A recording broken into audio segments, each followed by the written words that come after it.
The beautiful CEO falls in love with me. R. Robbery, robbery. Faced with the sudden turn of events, Xia Xiaoyun was stunned. She never expected that in such a well-guarded luxury villa district, a thief would appear and snatch something before running away. Robbery. Standing aside, Fang Yuan kindly finished the sentence for her. In fact, when the person charged over earlier, Fang Yuan had already guessed what he was up to. But, as a delivery guy, why should he meddle in others' business?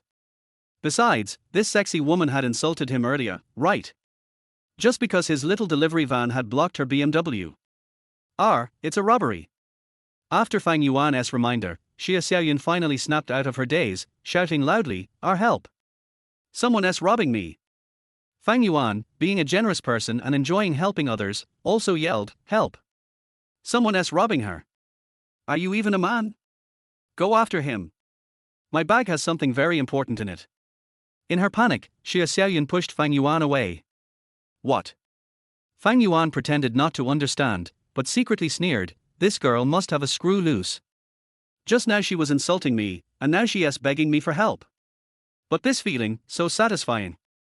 Watching this annoying person smugly bask in their own small victory, Xia Xiaoyun felt infuriated. If it weren't for that contract being in her bag, would she even be talking to a delivery guy like this? Fang Yuan stood there, chuckling with schadenfreude. Xia Xiaoyun had no choice but to force down her anger, saying, help me get my bag back, and I'll give you a reward. Give me what? What? A reward. Fang Yuan immediately stopped laughing. Xia Xiaoyun raised two fingers, pale and delicate, waving them in front of him. Help me get the bag back, I'll give you 200. What the heck? Are you kidding me? Fang Yuan's eyes lit up, and he shouted, you want me to risk my life chasing after a thief, and you're only offering me $200? Xia Xiaoyun had intended to offer him 2,000, since retrieving the contract was important, but after seeing Fang Yuan's silly expression, an idea struck her. She corrected herself, no.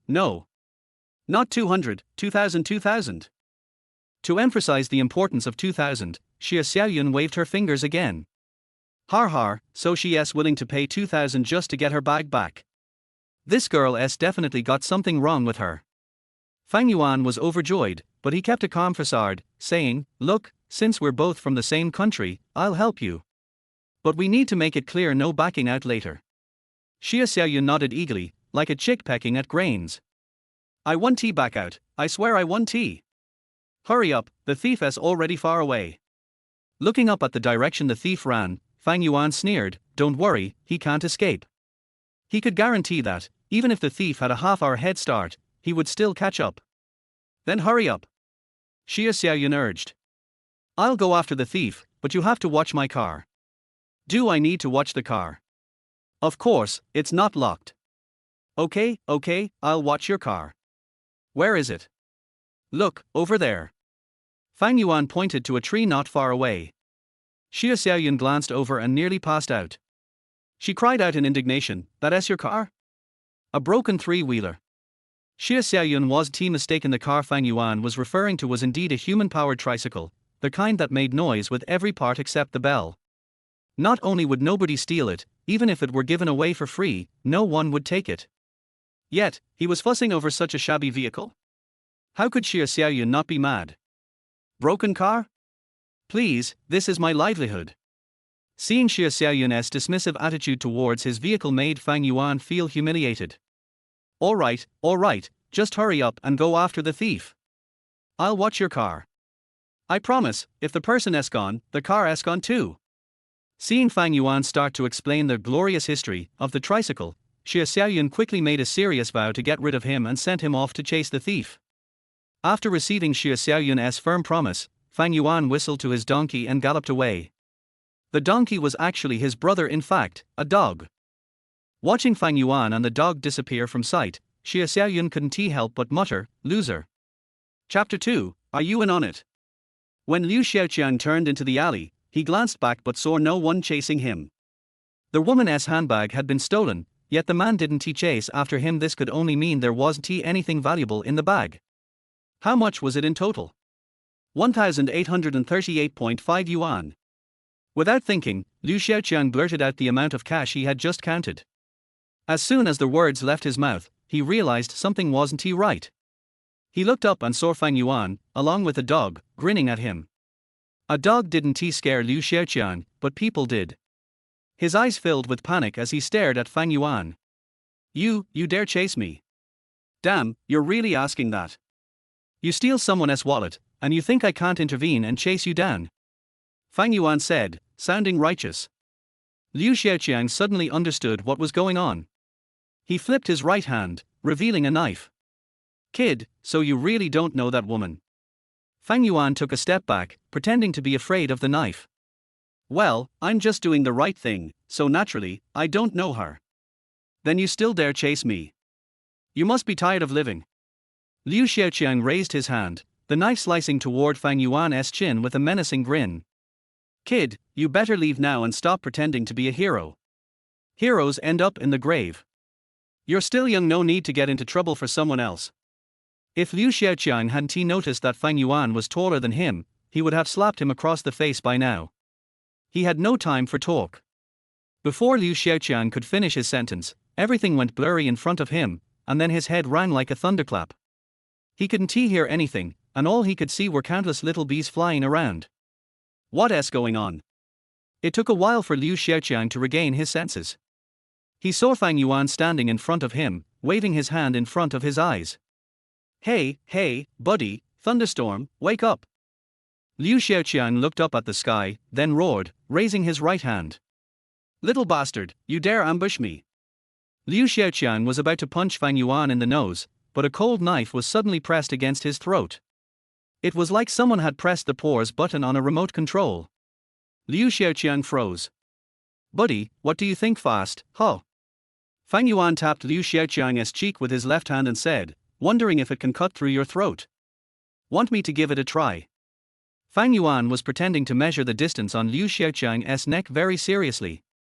Liu Xiaoqiang suddenly realized the situation, and he screamed, fast, it's really fast. Big brother, calm down, don't be impulsive, I was forced into this, I have an elderly mother and a 3-year-old kid. Just then, a white BMW car stopped at the alley entrance. Xia Xiaoyun had arrived. It turned out that shortly after Fang Yuan had left, Xia Xiaoyun immediately got into her car and rushed over. As for that crappy tricycle, if it were made of paper, Xia Xiaoyun would have set it on fire. She wasn't going to stand guard by it, she was dreaming if she thought she'd do that. Seeing that Fang Yuan had subdued Liu Xiaoqiang, Xia Xiaoyun finally sighed in relief. She didn't expect him to actually catch up with the thief, but he wasn't a good guy either, otherwise, he wouldn't be carrying a knife. When Liu Xiaoqiang saw Xia Xiaoyun, he panicked even more. He quickly stuffed the items into his bag, handed it to Fang Yuan, and screamed miserably, Big brother, please let me go. I'll never do it again. Give me the knife and get the hell out of here. Fang Yuan wasn't planning on making things difficult for a petty thug. Plus, he had earned 2,000 yuan for his trouble and was in a good mood. He gave Liu Xiaoqiang a solid kick in the rear. Thank you, big brother. Liu Xiaoqiang didn't expect Fang Yuan to actually let him go. He thanked him repeatedly and ran off, holding his head. Don't mention it. Actually, I should be thanking you for helping me earn 2,000 yuan. Fang Yuan arrogantly called out after him, then turned to Xia Xiaoyun, holding the bag. Hey, what are you doing here? Who's watching my car? Nobody wants your crappy car. With a displeased expression, Xia Xiaoyun got out of the car, took the bag from Fang Yuan, and felt relieved when she saw the important contract inside. Nothing missing, right? Fang Yuan looked concerned, naturally because of the 2,000 yuan he had earned. No, everything's here. After Xia Xiaoyun safely stored the contract, she looked up at Fang Yuan and asked, why did you let the thief go? Fang Yuan replied, I've already gotten your stuff back.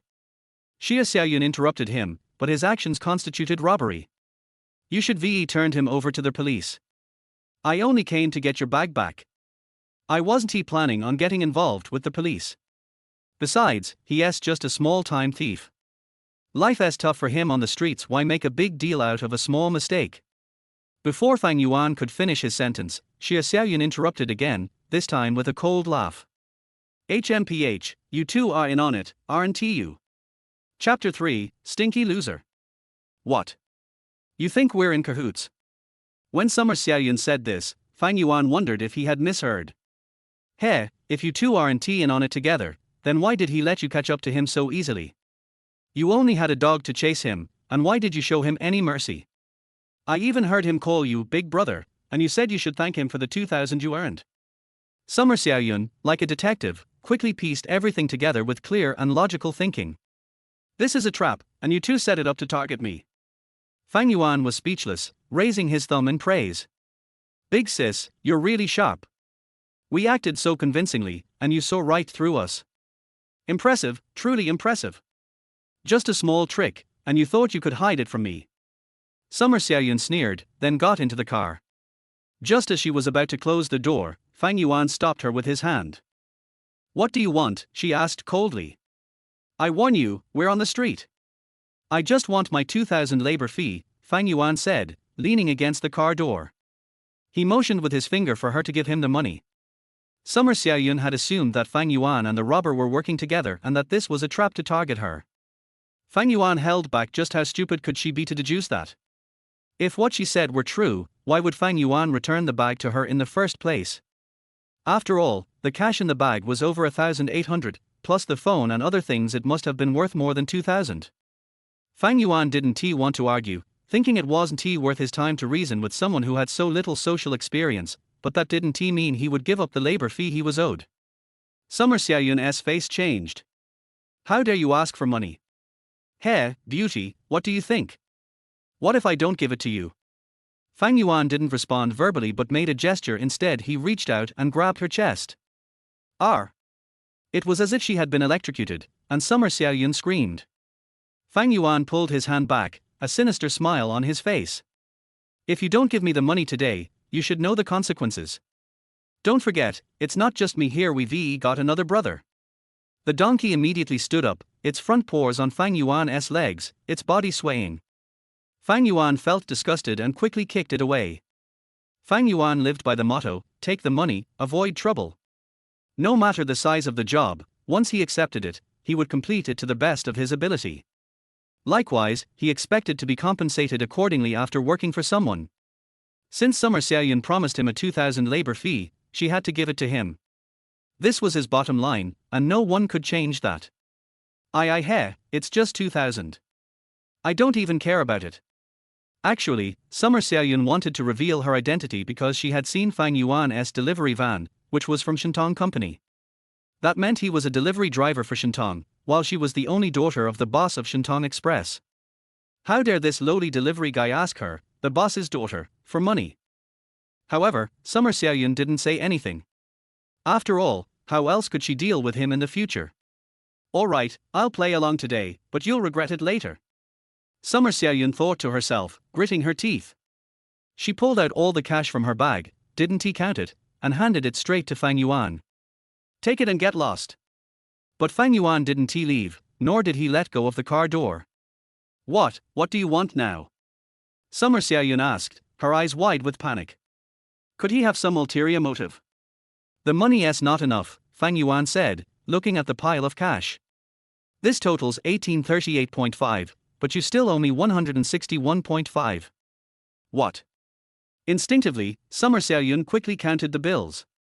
As expected, just as Fang Yuan had said. Her anger rose further. So, he had already figured out how much money was in her wallet. What a bastard! So what do you want? Summer Xiaoyun said disdainfully. Just write me an IOU.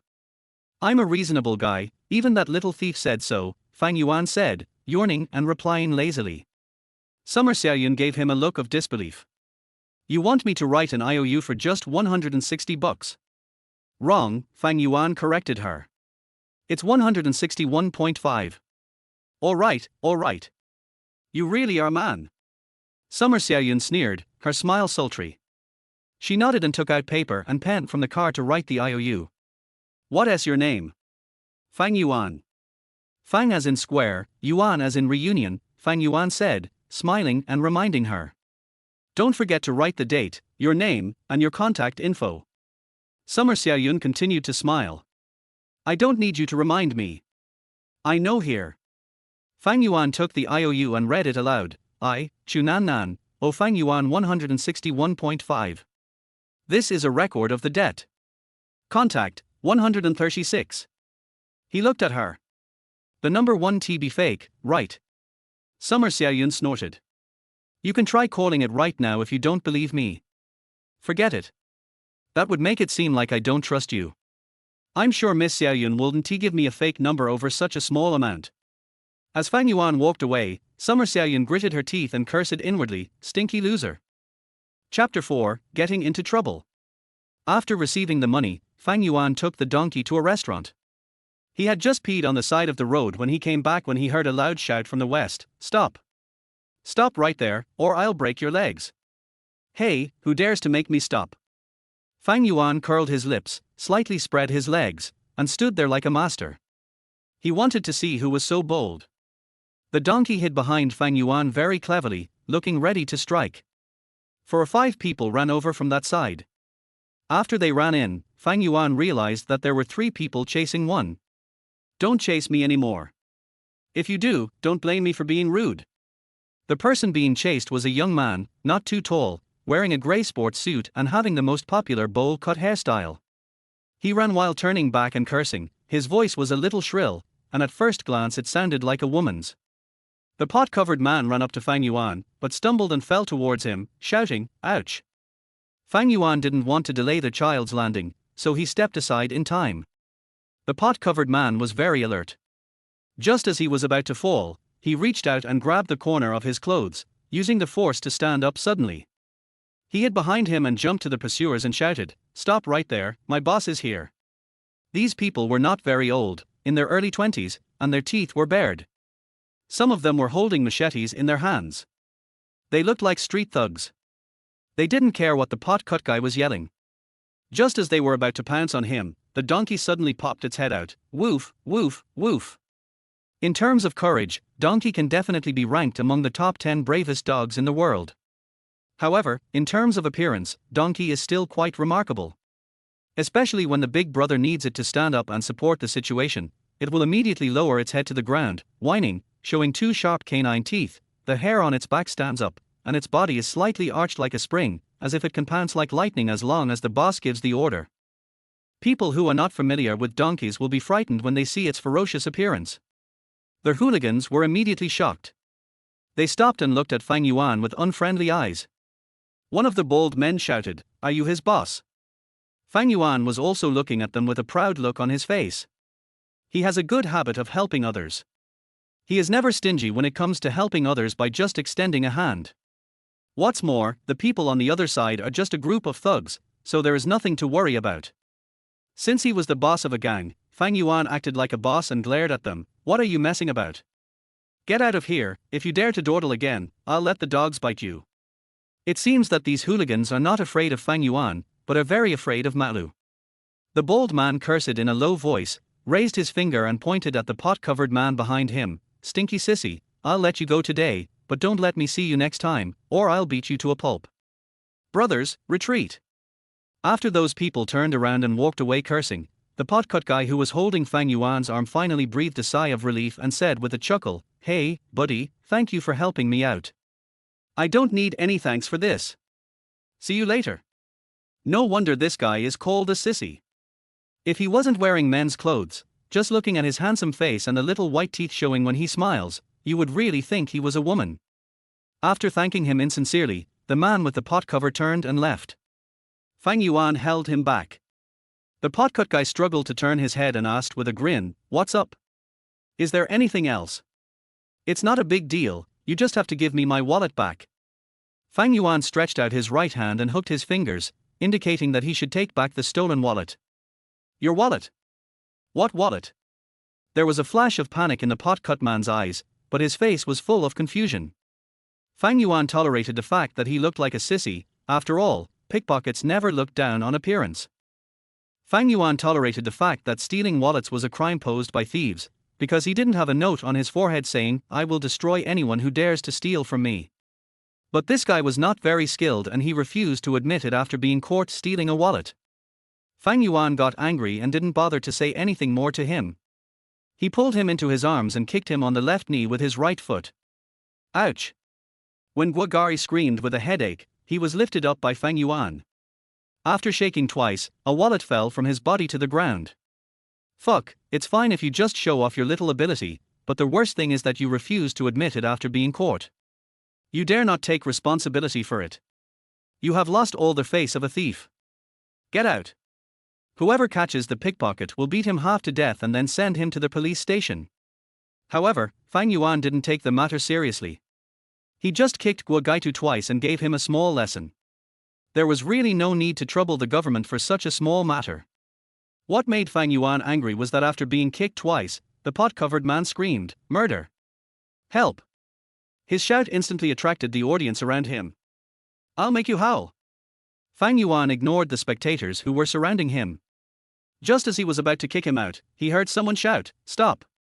The voice that shouted, "Stop," was a girl's, very crisp, and she seemed to be very young. "Sister, you should stop it. You have nothing to do after eating, so you come to meddle in other people's business." Fang Yuan sneered and looked back. After just one glance, the sneer on Fang Yuan's face immediately turned into a humble smile. The one who shouted stop was a policewoman. The policewoman is about the same height as Fang Yuan. She is not very pretty, with thicker eyebrows and a bigger mouth. But if you look closely, you will find that her facial features are particularly well proportioned, revealing a heroic spirit. Her tall figure is particularly outstanding, with a curvy figure.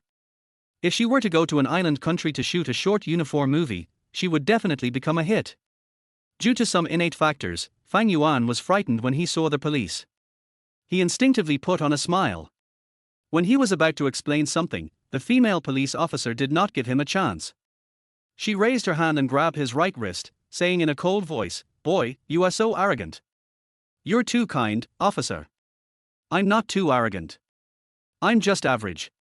After the female police officer grabbed his wrist, Fang Yuan instinctively reached out to feel her pulse, but then retracted his hand and said with a smile, "Officer, I am a good citizen. I was forced to defend myself when I hit someone." "Are you a good citizen?" The policewoman hadn't said anything yet, but when she saw Fang Yuan's face, her expression suddenly changed, and she skillfully took out a walkie-talkie. "Hello, is this Xiao Liu? Drive to Shuanhe Street immediately. There's a fight going on here." After seeing her calling for help, Fang Yuan said with a bitter face, "Officer, we don't need to be so serious, right? Listen to me first, he stole my wallet and I caught him, so I beat him up." The policewoman waved her hand impatiently and interrupted him, "Stop talking, come back to the police station with me if you have anything to say." Fang Yuan negotiated, "Then can you let me go first?" "No, if I let go of you, you'll run away." When the policewoman said this, the guy with the pot-cut hair who was sitting on the ground and howling suddenly got up, turned around and rushed out of the crowd. Chapter 5 Happiness comes too suddenly. Fang Yuan was just about to remind the guy that he had run away, but he found that the female police officer didn't take him seriously at all and stared at him intently, so he knew that this time he was over. Name: Square. Nationality: Han. Place of origin: Suajir district of this city. What's your profession? I work as a courier. Officer, I am a good citizen and a taxpayer. Fang Yuan began to protest his injustice again. Officer Chu ignored him and asked coldly, "What did you do on the street this time?" Fang Yuan replied unhappily, "I have nothing to do after eating, so I just took a walk." "Okay, Fang Yuan, your answer is very smooth. It seems that you have experienced this kind of situation many times before." "Oh, Officer Chu, you are wrongly accusing me." Seeing that Officer Chu was a little angry, Fang Yuan quickly smiled and said, "Well, I just like watching police and gangster movies, and I learned it from the criminals in them." "You learned it from a movie? Huh?" Without waiting for Fang Yuan to say anything, Officer Chu suddenly reached out and grabbed his collar. "Tell me, what do you do?" "I am a good citizen of this city." "Really, I dare not lie to you. I have my ID card with me." Fang Yuan looked terrified, his voice trembling a little. "Officer Shang, Officer Chu, I noticed that you seem to be treating me like a bandit." He, you're right." Officer Chu continued to sneer and lowered his voice and said, "Now I suspect that you are related to the 523 rape and murder case that happened a few days ago. Fang Yuan, if you are sensible, tell me quickly, so as not to suffer physical pain." Late in the night of May 23rd, a heinous rape and murder case occurred in Tanwang City. After careful investigation at the scene, the police identified the fugitive suspect as a top wanted criminal and are currently searching for him in the city. It's true, Fang Yuan really looks a bit like that wanted criminal, otherwise Officer Chu would not have let the little pickpocket go and specifically dealt with him. Officer Chu, I have my ID card. It's in my pocket. I can show it to you. No need to look. Even if you have an ID, you're not a good person. Just now under the strong light, Officer Chu could of course see that he was only very similar to the suspect in the 523 case, but he was much younger and more handsome. After hearing her say this, Fang Yuan understood. Officer Chu, you are not deliberately doing this to me just because I looked at your big breasts a few more times, right? Officer Chu's pretty face flushed red, and she stretched out her left hand to grab Fang Yuan's hair with a delicate shout. At the same time, she threw a hook with her right hand, hitting his chin hard from bottom to top. Fang Yuan's confession completely angered Officer Chu. He no longer cared about the saying police officers are not allowed to torture suspects to extract confessions, and just wanted to beat him up. Even if Fang Yuan was crippled, even if she would be punished afterwards, she didn't care. Officer Chu didn't care, but Fang Yuan did. Is it easy for a boy to be so handsome? If he was beaten and crippled, how could he cheat on beautiful women in the future? Just as Officer Chu's left hand was about to grab his hair, Fang Yuan's head suddenly tilted back, allowing her to grab it in vain and just in time to avoid her right fist that made a sound of wind. Officer Chu used too much force and fell forward due to inertia. At this moment, Fang Yuan's hands, which were originally locked, suddenly separated and placed under her ribs. He bent his thumbs and pressed hard on a certain acupuncture point under her ribs with his knuckles. Officer Chu suddenly felt his whole body numb and he had no strength left. He collapsed on Fang Yuan's legs. How did his handcuffs come undone? Why do I have no strength? He turned out to be an expert at playing the pig and eating the tiger. Officer Chu's head buzzed and he stared at Fang Yuan with his mouth wide open, at a loss as to what to do. Speaking of which, Officer Chu was able to earn the nickname Tyrannosaurus Rex in the Tsuejia branch and even in the entire Tanwang police force, which is enough to show that her fighting skills are quite strong. But now she was subdued by Fang Yuan before she could even survive a single encounter. She's a pretty girl, how come she doesn't know how to behave like a lady? Sigh, it seems she still needs some discipline. Fang Yuan hugged Officer Chu with both hands, sighed softly, and buried his head deeply in his arms. Feeling the amazing elasticity of that place and smelling the pleasant fragrance, Fang Yuan smiled wickedly and whispered, Officer Chu, you are right. I am the culprit of the 523 rape case. To be honest, I have been secretly spying on you for a long time, but I never found the opportunity. One didn't expect that happiness would come so suddenly. Chapter 6, Zhongnanhari Bodyguard. No one expected that the iron door of the interrogation room would be slammed from outside at this moment. Captain Chu, are you in there? Oh, what should I do? After hearing someone knocking on the door, Fang Yuan became a little anxious. He quickly pushed Officer Chu away and handcuffed himself without caring about her expression. Just as the handcuffs were put on, the iron door of the interrogation room opened and Xiaoyun walked in. Captain Chu. How should I explain what just happened to the police? After seeing Xiaoyun coming in, Fang Yuan was thinking of a countermeasure, but suddenly he heard Officer Chu's voice. Xiaoyun, what's wrong? Officer Chu's voice was normal, without even a hint of anger. Fang Yuan was stunned. This female police officer was really interesting. After looking at Fang Yuan, who was sitting obediently on the iron chair, Xiaoyun said, Oh, Captain Chu, the director is here and sent me to inquire about the situation. When the director heard that the suspect in the 523 major case had been found, he quickly sent Xiaoyun over to question him. Officer Chu seemed to move, and said calmly, Oh, he is not that person, he just looks like him. I am checking his background. Go tell the chief that it was a false alarm. Oh. With the help of the strong light, Xiaoyun also realized that Fang Yuan just looked like a suspect in a major case. He didn't ask any more questions and turned on the chandelier on the ceiling. Fang Yuan immediately saw Officer Chu. Her complexion had returned to normal, but the look in her eyes when she looked at him was filled with deep warning. If you dare to tell anyone what happened just now, I will fight you to the death. Taking advantage of others in silence is actually the same as making a fortune in silence. Officer Chu has already made concessions on her own initiative. There is no reason for Fang Yuan to get herself into trouble just for the sake of a momentary verbal advantage, so she nodded slightly at her. Captain Chu, since everything is alright, I'll go tell the director. Xiao Wang took another careful look at Fang Yuan before saying goodbye to Officer Chu, opening the door and walking out. As soon as Xiao Wang closed the door, Officer Chu stood up and reached for his gun. Why, you want to turn against me? Fang Yuan smiled and raised his left hand. Officer Chu's pistol was hanging on his finger, moving back and forth. You dare to grab the gun? Officer Chu's face changed again, and he subconsciously reached for the phone on the table. Hey, don't get me wrong, I didn't intend to take your gun. I was afraid that you would lose your composure, so I was forced to take your gun. Here you go, I'll give it to you right now, but for the sake of my life, I can't just give it to you like this. As Fang Yuan spoke, his handcuffed hands shook, and Officer Chu saw that in the blink of an eye, the police gun was broken into pieces. Are you surprised? After seeing Officer Chu was stunned, Fang Yuan smiled proudly and boasted, do you know what I used to do? Seeing your silly look, you must have heard of the Zhongnanhari bodyguards, right? Zhongnanhari bodyguard. Yes, it's the movie starring Jet Li. To tell you the truth, I retired from that movie. A low-ranking policeman like you can be killed with just one finger, so next time you see me, you'd better call me master. Maybe, if I'm happy, I can teach you a few life-saving skills. Officer Chu certainly didn't believe Fang Yuan's nonsense, but he was very clear that he was no match for the other party. If he continued to act tough, he would definitely be the one to suffer. Wiping the sweat off his forehead, Officer Chu quickly walked up to Fang Yuan, snatched the parts of the police gun, and hurriedly put them in his pocket.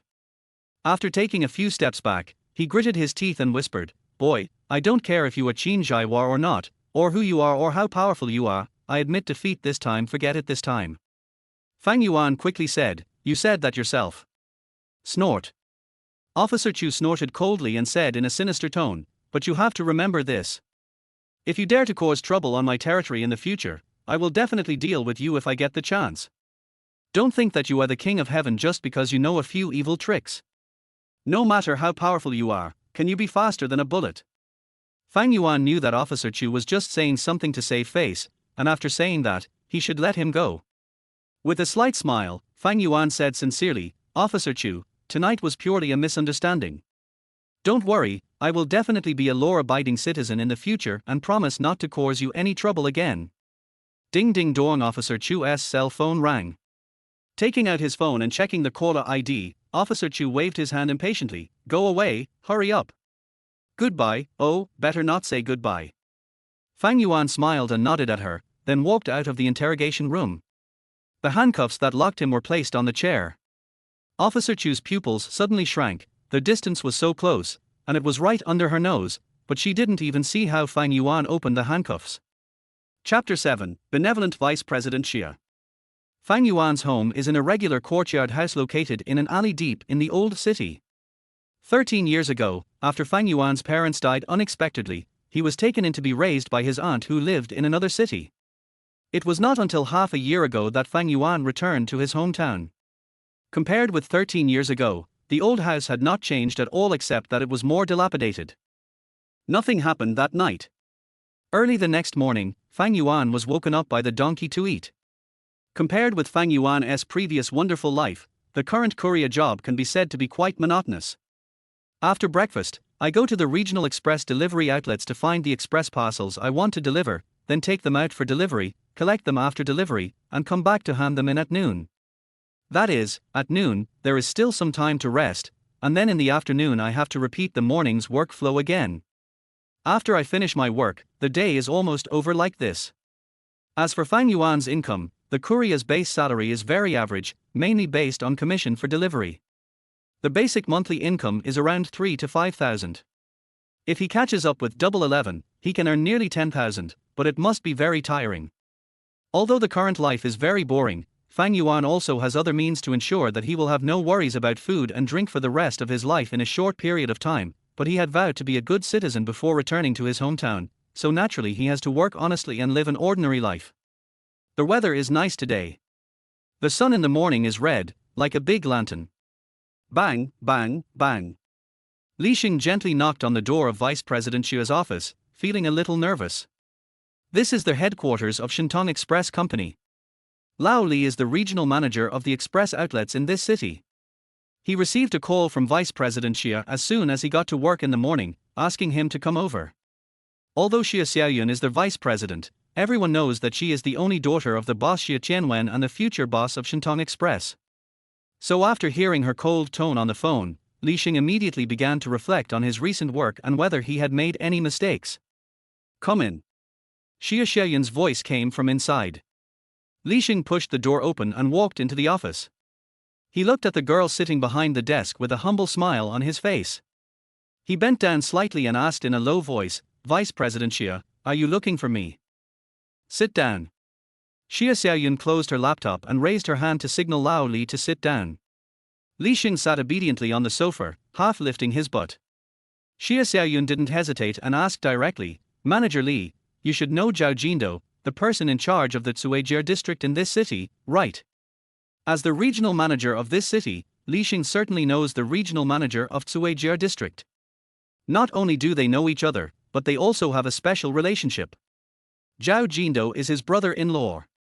After hearing Vice President Xia mention Zhao Jindo, Li Xing heaved a sigh of relief. It seemed to be none of his business, but at the same time, he was a little worried that his brother-in-law might have made some mistake, so he nodded quickly, "I know him." "Vice President Xia, is he?"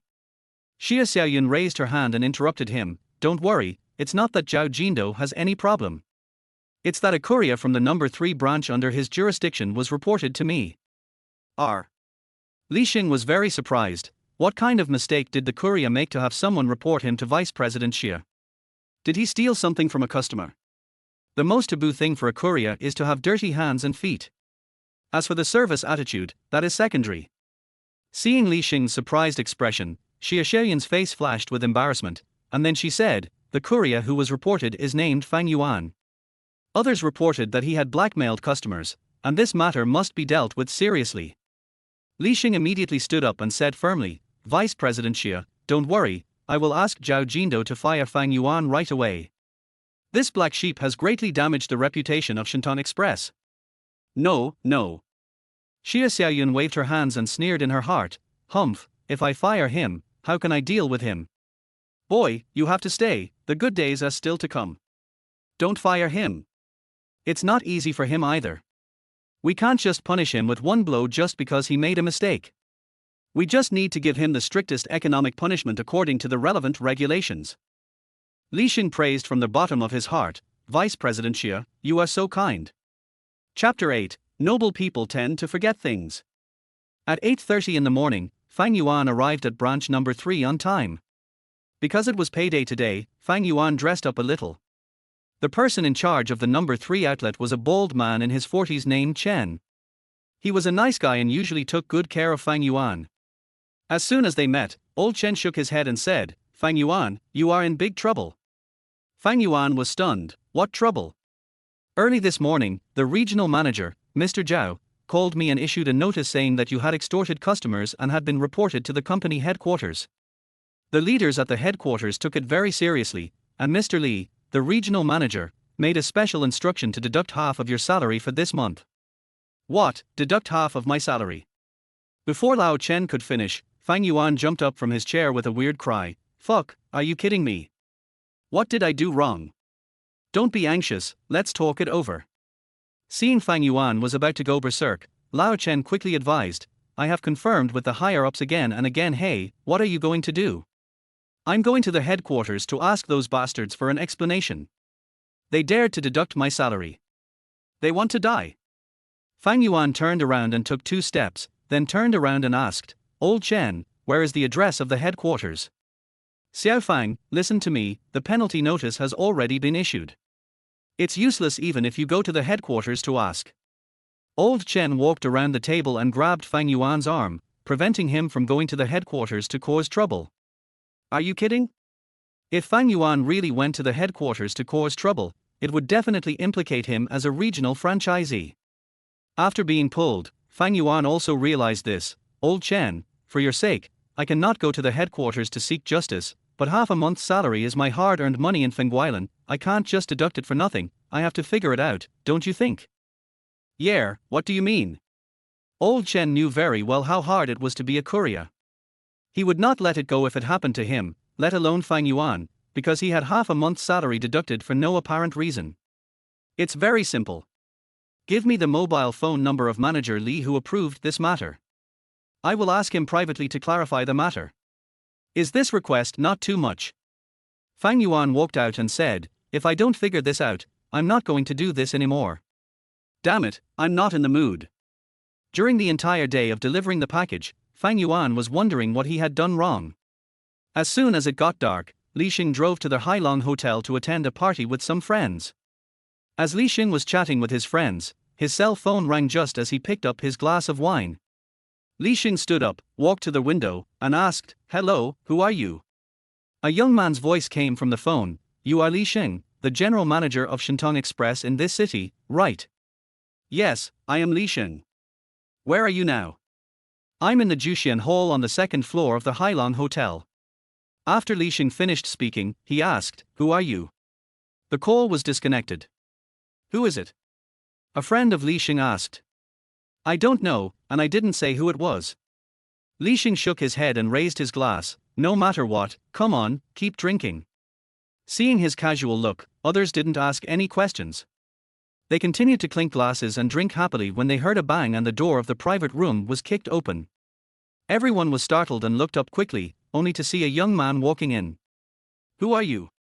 Li Xing and others were stunned for a moment, and someone asked in a very unfriendly tone. "Who among you is Li Xing?"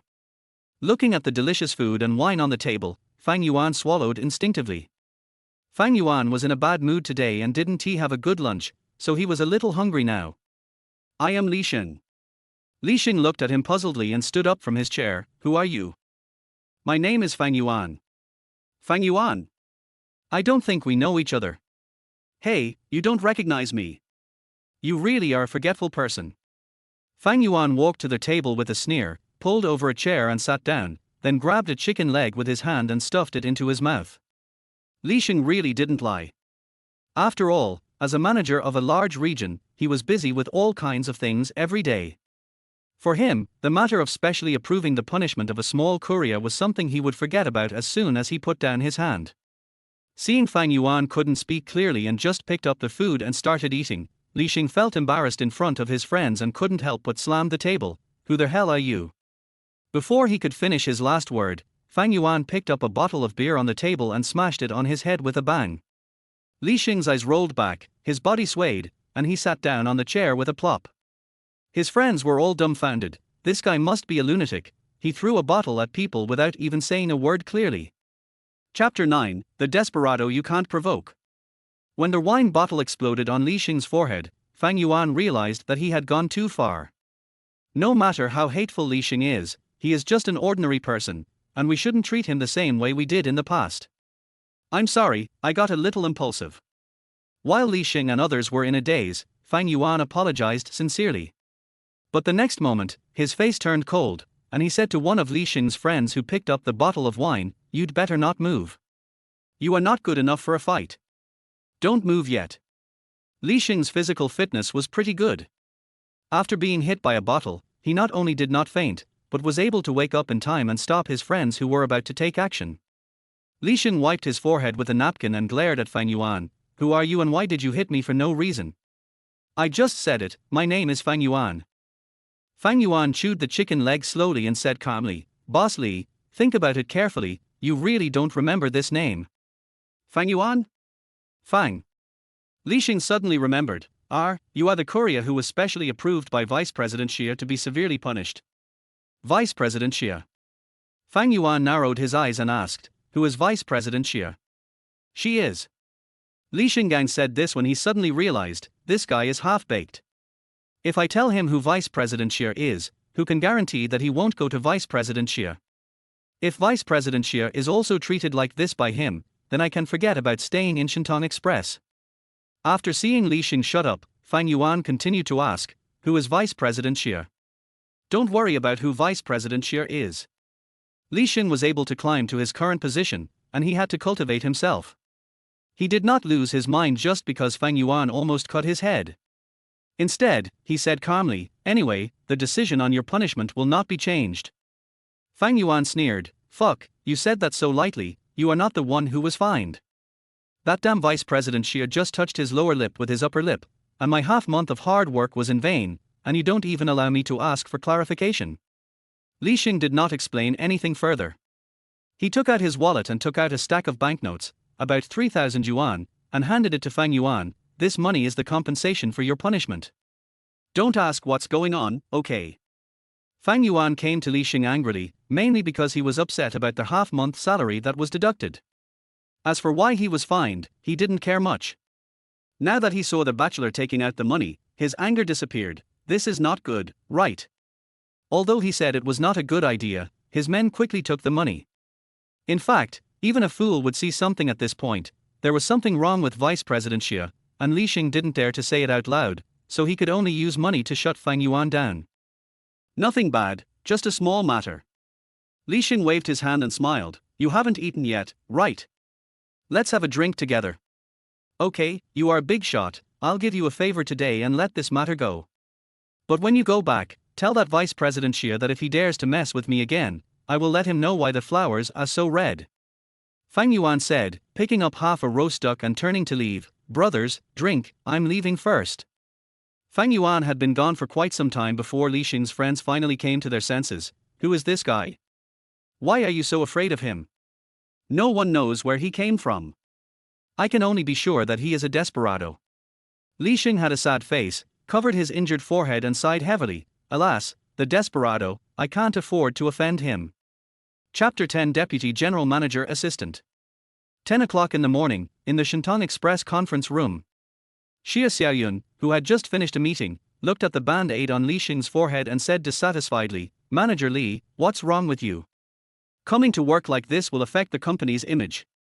"Vice President Xia, I have no choice." Li Xing could only smile bitterly. "Do you remember yesterday when you asked me to punish a courier named Fang Yuan?" "Of course I remember, but what does your injury have to do with this?" Before Xia Xiaoyun finished speaking, she suddenly came to her senses, raised her hand to cover her mouth, her face full of surprise. It couldn't be him, he hurt you, right? That's him. Alas." Li Xing sighed and recounted in detail how Fang Yuan found him last night and gave him a bottle of wine without saying a word. With a snap, Xia Xiaoyun slammed the table and stood up, her pretty face flushed, and she gnashed her teeth and cursed. "Bastard, this bastard is simply lawless and so barbaric." After cursing, she suddenly remembered that bastard was actually very barbaric and lawless. "Vice President Xia, calm down." Li Xing advised and whispered, "Vice President Xia, I think that if such a person works in express delivery, he will cause trouble sooner or later. Why not just fire him?" "No, we can't let him get away with it like this." Xia Xiaoyun refused without even thinking about it. When Li Xing looked at Xia Xiaoyun, there was a strange look in his eyes. Xia Xiaoyun noticed his strangeness and realized that her behavior just now was inappropriate, so she quickly explained, "Actually, Fang Yuan is a friend of mine, I punished him." After saying this, Xia Xiaoyun shut up and cried in her heart, "Who is friends with that bastard? Xia Xiaoyun, what are you talking about? Friend? Damn, he can't be the kind of friend who has complicated relationships between men and women, right?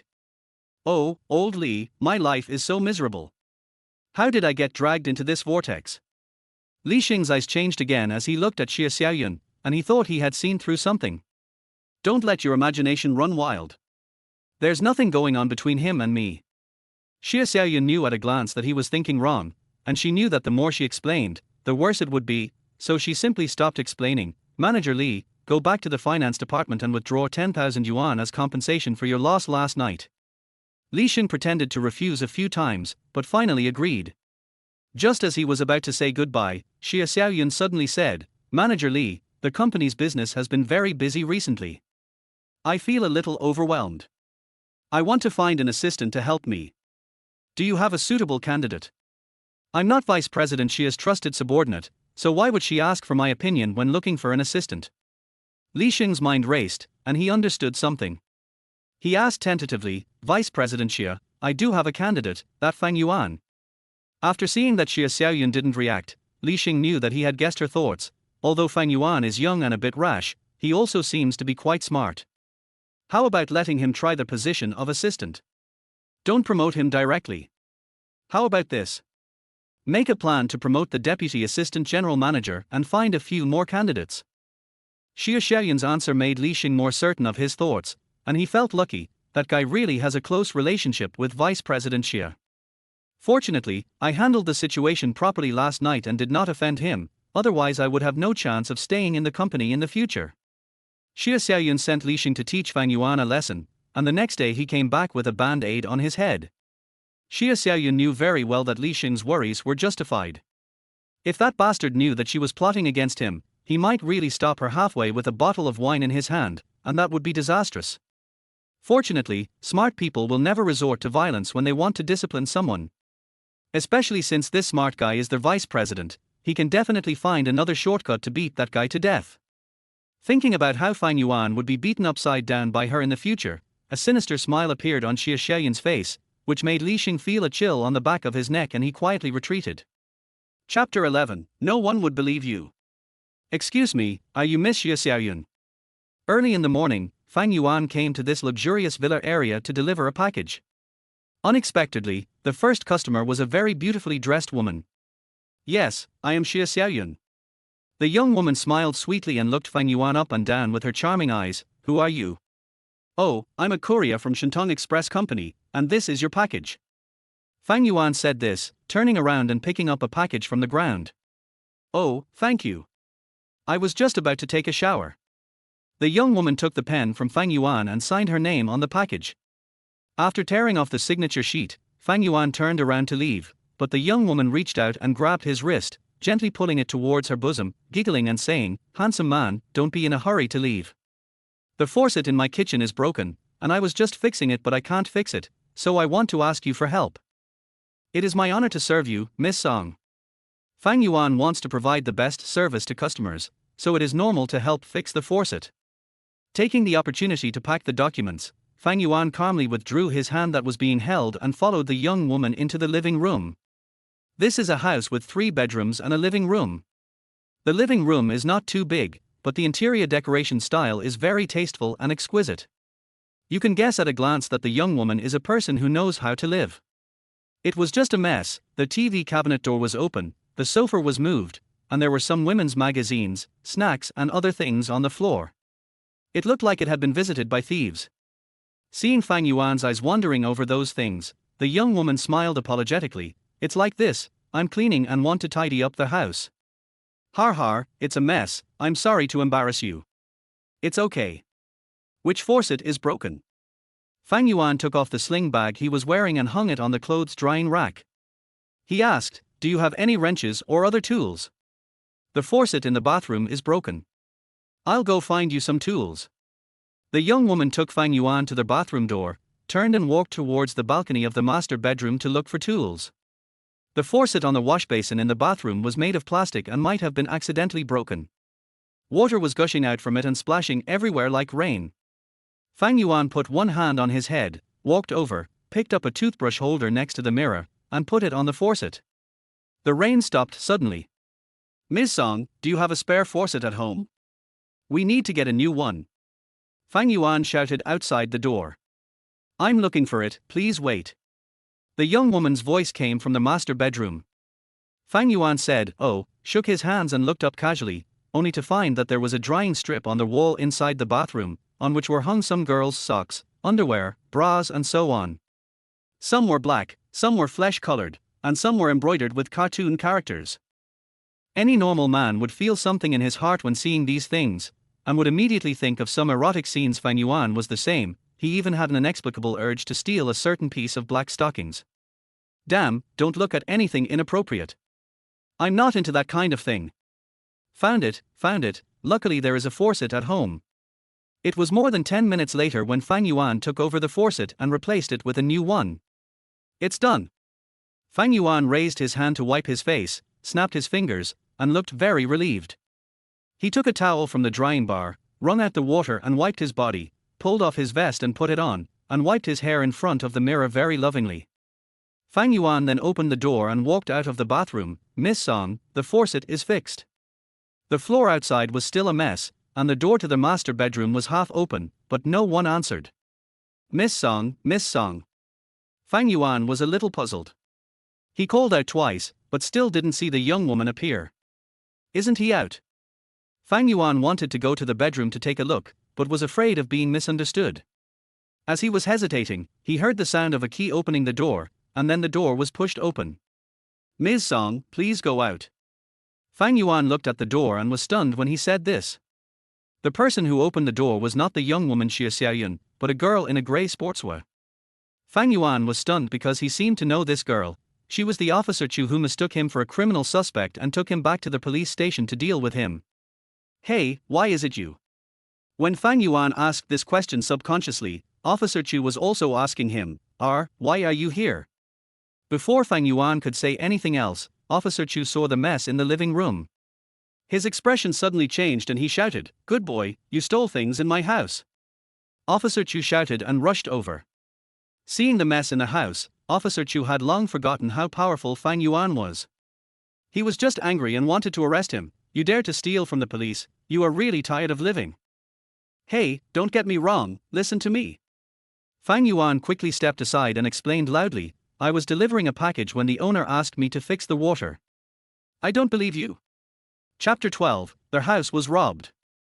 How could Officer Chu be willing to listen to Fang Yuan's explanation?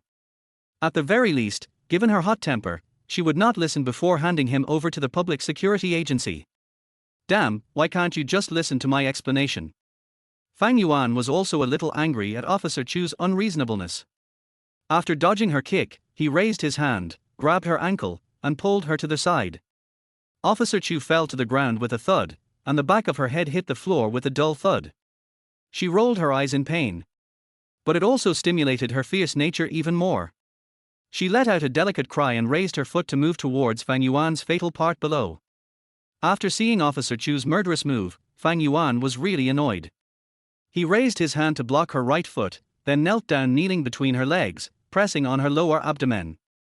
His right hand grabbed her neck like lightning, and he yelled, "Fuck, can't you just listen to me?" He was so angry that he didn't realize that he was kneeling in the wrong place. Officer Chu's pretty face suddenly turned red, and she screamed, "You filthy rascal, get out of here." "Oh, sorry, but you can't go away now." Fang Yuan looked down and said quickly, "You have to listen to me first. I came here to deliver a package. If you don't believe me, take a look at the package I delivered. It's on the table over there." Officer Chu opened his eyes, looked over there, and sure enough, he saw a package. "Is there someone named Xia Xiaoyun living here?" Seeing that she had regained some of her sanity, Fang Yuan quickly asked. "Yes, Xia Xiaoyun and I rent this house together."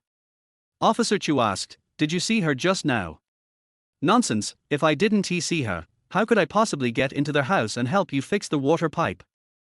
Fang Yuan let her go and stood up quickly. "I'm warning you, don't just do it. Listen to me first."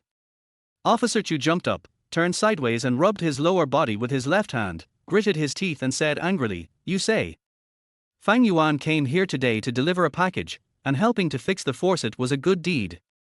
Of course, he didn't want Officer Chu to take his kindness for granted, so he quickly recounted what happened while she was still calm.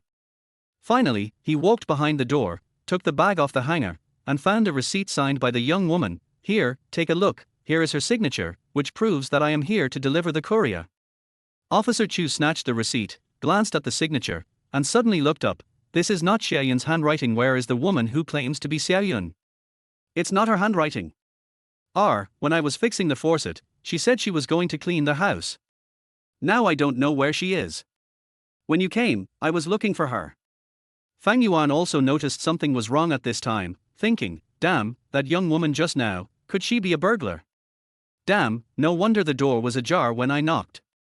It just so happened that I was delivering a package, and she had nowhere to hide, so she deliberately staged such a scene, deliberately breaking the faucet, and while I was fixing the faucet, she was openly rummaging through the cabinets." Officer Chu ignored Fang Yuan and turned around and rushed into the master bedroom. Out of concern, Fang Yuan followed. The house with 3 bedrooms and 1 living room was in a mess except for the unoccupied guest room, as if it had been scratched by a dog. It was even messier than the living room outside, with socks, pants and other things thrown everywhere. It was robbed. Even the dumbest person would know that the young woman just now was a petty thief who pretended to be the owner, Xia Xiaoyun, and deceived Fang Yuan. Of course, by this time, the other person would have already managed to escape and would never stay and wait to be caught. What are you looking at? You can't just look around in a place like this. Officer Chu, with a livid face, saw Fang Yuan standing at the door and craning his neck to look inside, and he took out his anger at the thief on him. TSK, aren't they just some dirty socks and broken bras? I don't want to see them. I just want to see if that little thief is still there. When Fang Yuan curled his lips, Officer Chu slammed the bedroom door shut. He glared at him fiercely and opened his mouth to curse, but he held it back. Tell me, what does the woman pretending to be Xiaoyun look like? Fang Yuan rolled his eyes and asked, do I have any obligation to cooperate with you? You have, to clear yourself. Officer Chu said in a tough tone. Okay, since you're a police officer, you can tell me what I mean. But let's make it clear first, I won't go to the police station with you to record my statement. I have to go on a date with my girlfriend tonight. Fang Yuan found an excuse not to go to the police station, and after obtaining Officer Chu's reluctant consent, he described in detail what he had seen of the young woman.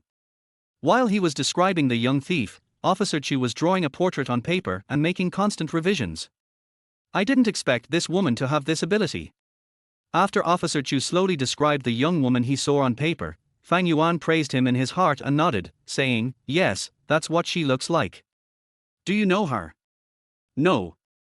Officer Chu said coldly, rolled up the portrait, and said unceremoniously, you can leave now. After helping her so much, she didn't even say thank you. Fortunately, Fang Yuan was generous and didn't argue with her. He just asked, Officer Chu, is that woman looking for something? Officer Chu subconsciously asked back, how do you know? Just now I saw necklaces and other valuables on the floor of their house. If she came here to seek wealth, there is no reason for her not to take those things. Fang Yuan said, turning around and walking away, but this is none of my business, I'm just asking casually. You want to care, but I don't need your care. At Officer Chu's cold snort, Fang Yuan slammed the door shut. Chapter 13, Dangerous Person. Fang Yuan went back to his hometown this time just to live an ordinary life, so whether Officer Chu's house was robbed or not had nothing to do with him. Besides, Chu Nannan was not his wife, let alone his biological mother, so was it necessary for him to care so much? When he woke up the next morning, he had completely forgotten about the incident and went to work after breakfast. At 2 o'clock in the afternoon, the crowing of a rooster came from the mobile phone, reminding Fang Yuan that it was time for lunch break and it was time to get up and go to work. Alas, it's just another yellow dream. Fang Yuan sighed happily, glanced at a tourist walking across the lawn, and when he was about to sit up, the corner of his eye suddenly twitched and he narrowed his eyes again. Why is he here? Although Tangwang City is not a big city like Shenzhen and Shanghai, there is no shortage of foreigners, so it is not strange to see foreigners in the park. What's strange is that Fang Yuan should know this foreign man. The foreign man was in his early 30s, looked gentle and like a well-mannered gentleman, but he had a nickname, called Bungarus Muniers. In today's martial arts world, those chivalrous knights who stand up for justice have long disappeared. All those who can survive in the martial arts world are generally called Taoists. People in the underworld are willing to do anything and kill anyone as long as they get the money. If these people were ranked, the coral reef snake would be among the top 30. This is a dangerous person who has red warrants from more than a dozen countries.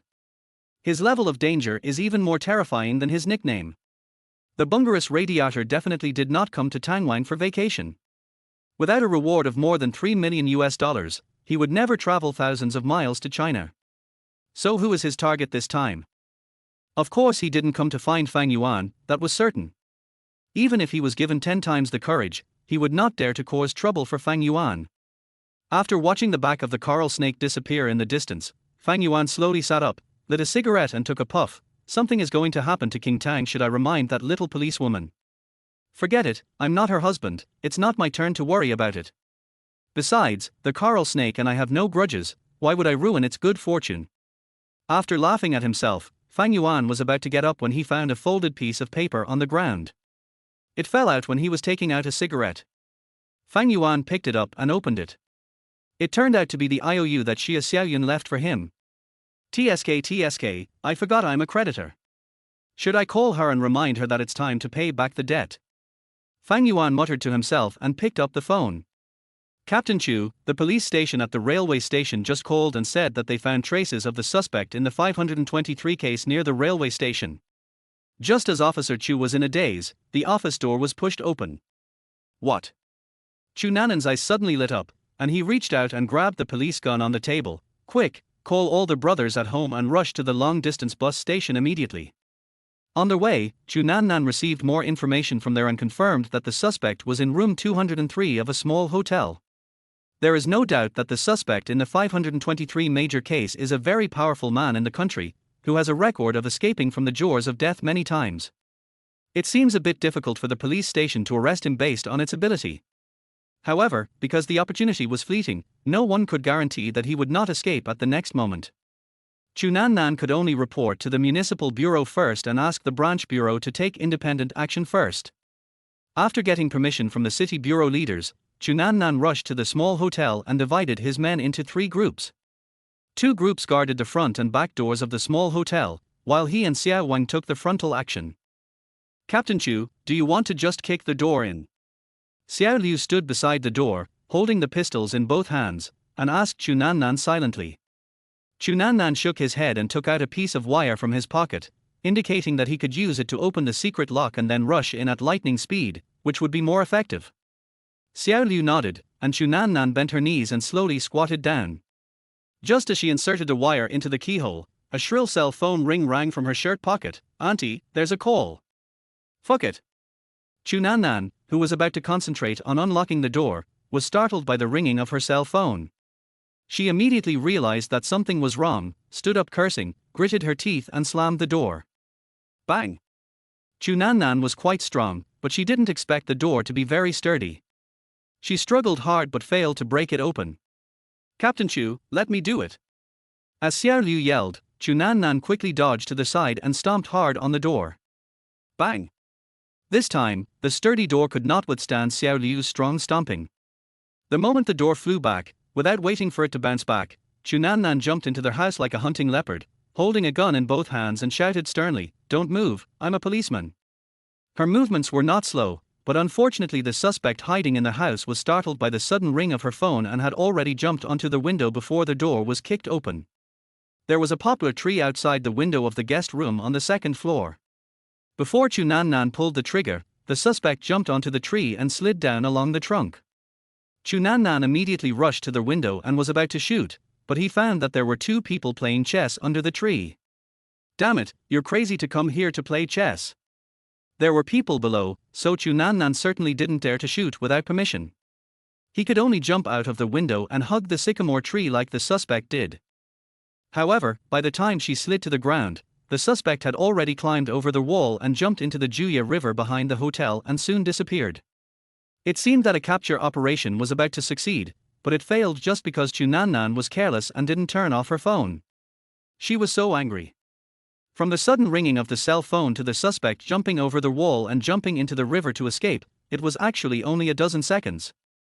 The cell phone was still happily calling out, "Auntie, there's a call."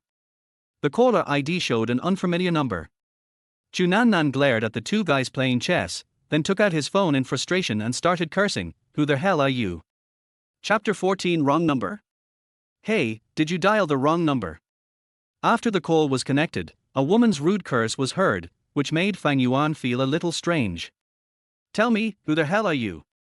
"Fuck, even if I called the wrong number, you can't curse at me."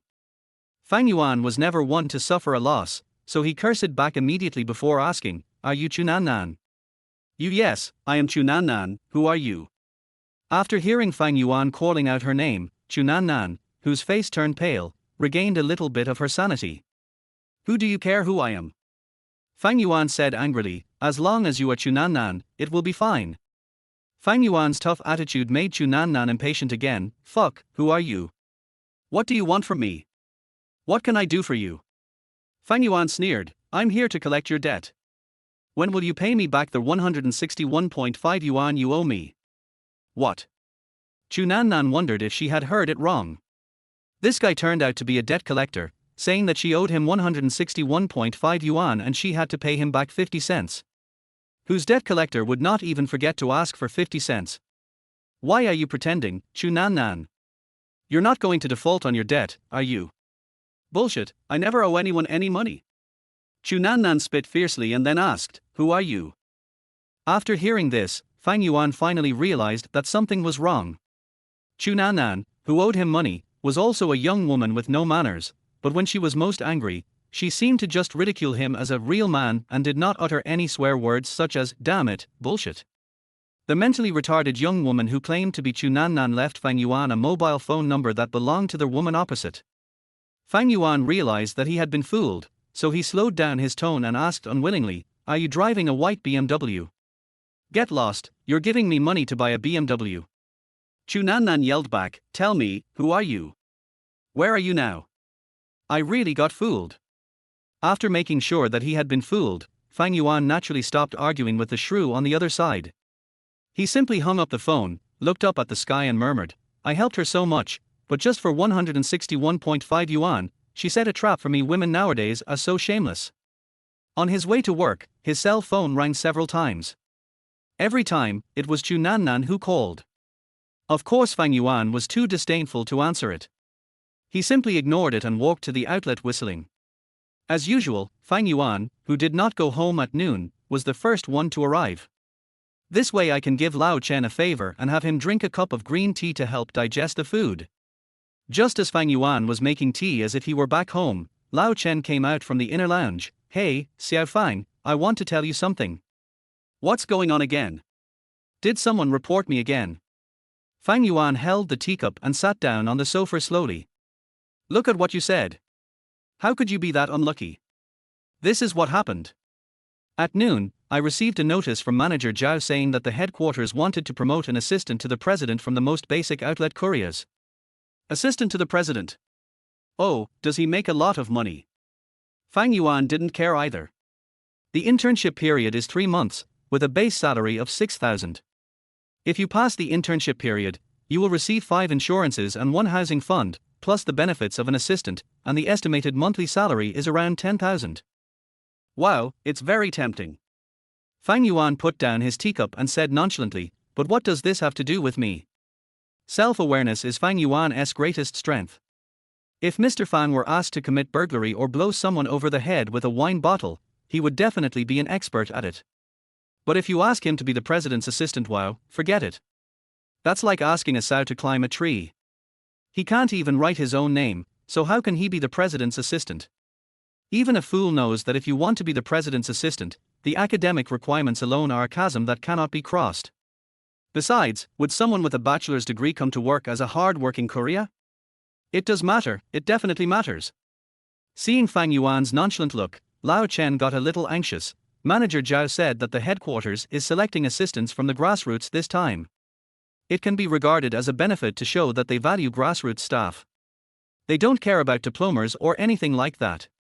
They only look at workability. "Hey, is that really what you said?"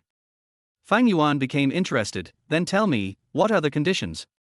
Old Chen looked at Fang Yuan like a father-in-law examining his son-in-law. After 5 seconds, he said, "First, he must love his job. Second, he must be good-looking and healthy. Third, he must be a man between 23 and 25 years old." Fang Yuan was stunned for a moment, then smiled. "Hey, aren't these points specially tailored for me?" Chapter 15, Free Intelligence. In the afternoons of early autumn, the weather was always hot and irritating. Fang Yuan parked the car on the side of the road, bought 2 bottles of iced mineral water, unscrewed the lids and poured them into a ladle for the donkey to drink, and kept 1 bottle for himself. Just as he was about to drink it, his cell phone rang again. It was Chu Nannan who called again. Fang Yuan didn't die this time. Anyway, he was taking a short break and had some fun arguing with a little shrew. After taking a sip of water, Fang Yuan answered the phone. "Hey, are you done yet? If you call me again, I'll sue you for sexual harassment." "You are Fang Yuan?" Chu Nannan's voice on the phone sounded a little strange. "Nonsense, of course I am Fang Yuan." Fang Yuan asked slowly, "What about you, who are you? You look forward. What are you looking forward to?" Fang Yuan raised his head and looked forward. Then he saw a female police officer standing under a tree not far in front of him, glaring at him fiercely. If it's not Officer Chu who has been harassing Mr. Fang recently, then who else could it be? Fang Yuan was stunned and asked into the phone, You are the Chu Nannan?" "Yes." Chu Nannan hung up the phone and walked over quickly. If it was someone else, it would definitely take some effort to find out who Fang Yuan was through his cell phone number. But Chu Nannan is a police officer, so it would be a piece of cake to find him through his cell phone number. Hey, what's going on? Fang Yuan was a little dumbfounded, but he also understood that he had been fooled by a shameless girl. When he asked her to write an IOU, she left Chu Nannan's contact information. Chu Nannan walked to the front of the car, stared at Fang Yuan, and asked almost word by word, "How do you have my cell phone number? How do I have your phone number? Actually, I'm also confused." Fang Yuan laughed awkwardly and quickly jumped out of the car. "Hey, this is about a child without a mother. It's a long story." Chu Nannan interrupted him impatiently. "Stop talking nonsense, hurry up and speak.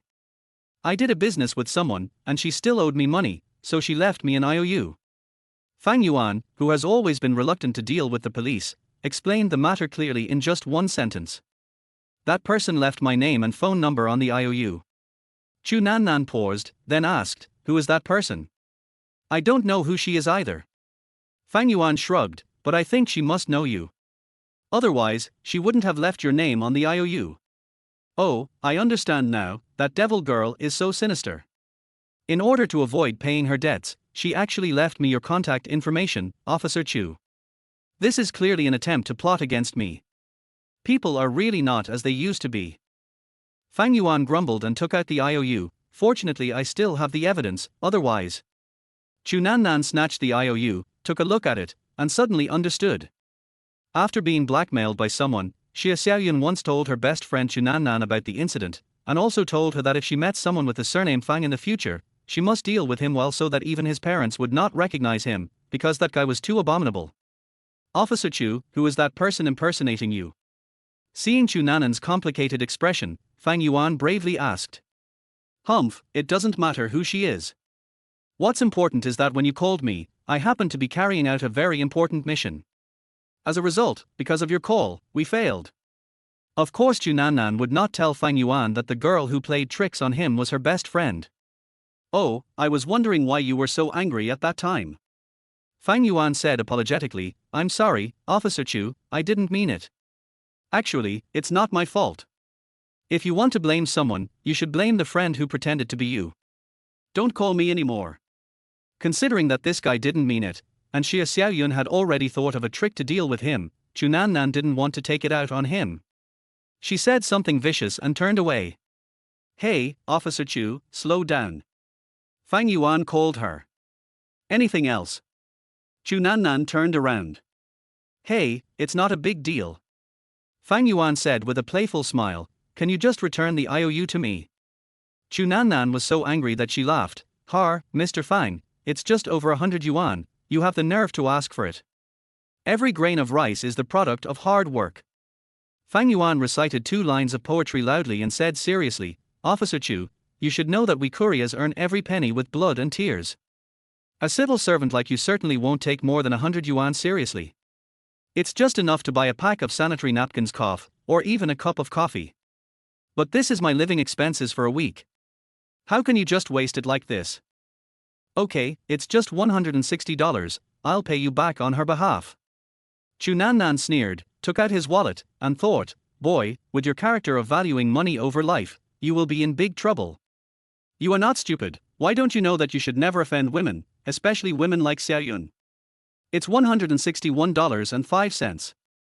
After Fang Yuan reminded him, he saw Chu Nannan's face darken, and he quickly smiled and said, "But for Officer Chu's sake, I'll waive the 50 cents and the $1.50. Chu Nannan smiled again and took out 2 100 yuan bills and handed them over. "No need to give me the change, the rest is interest." How embarrassing is that?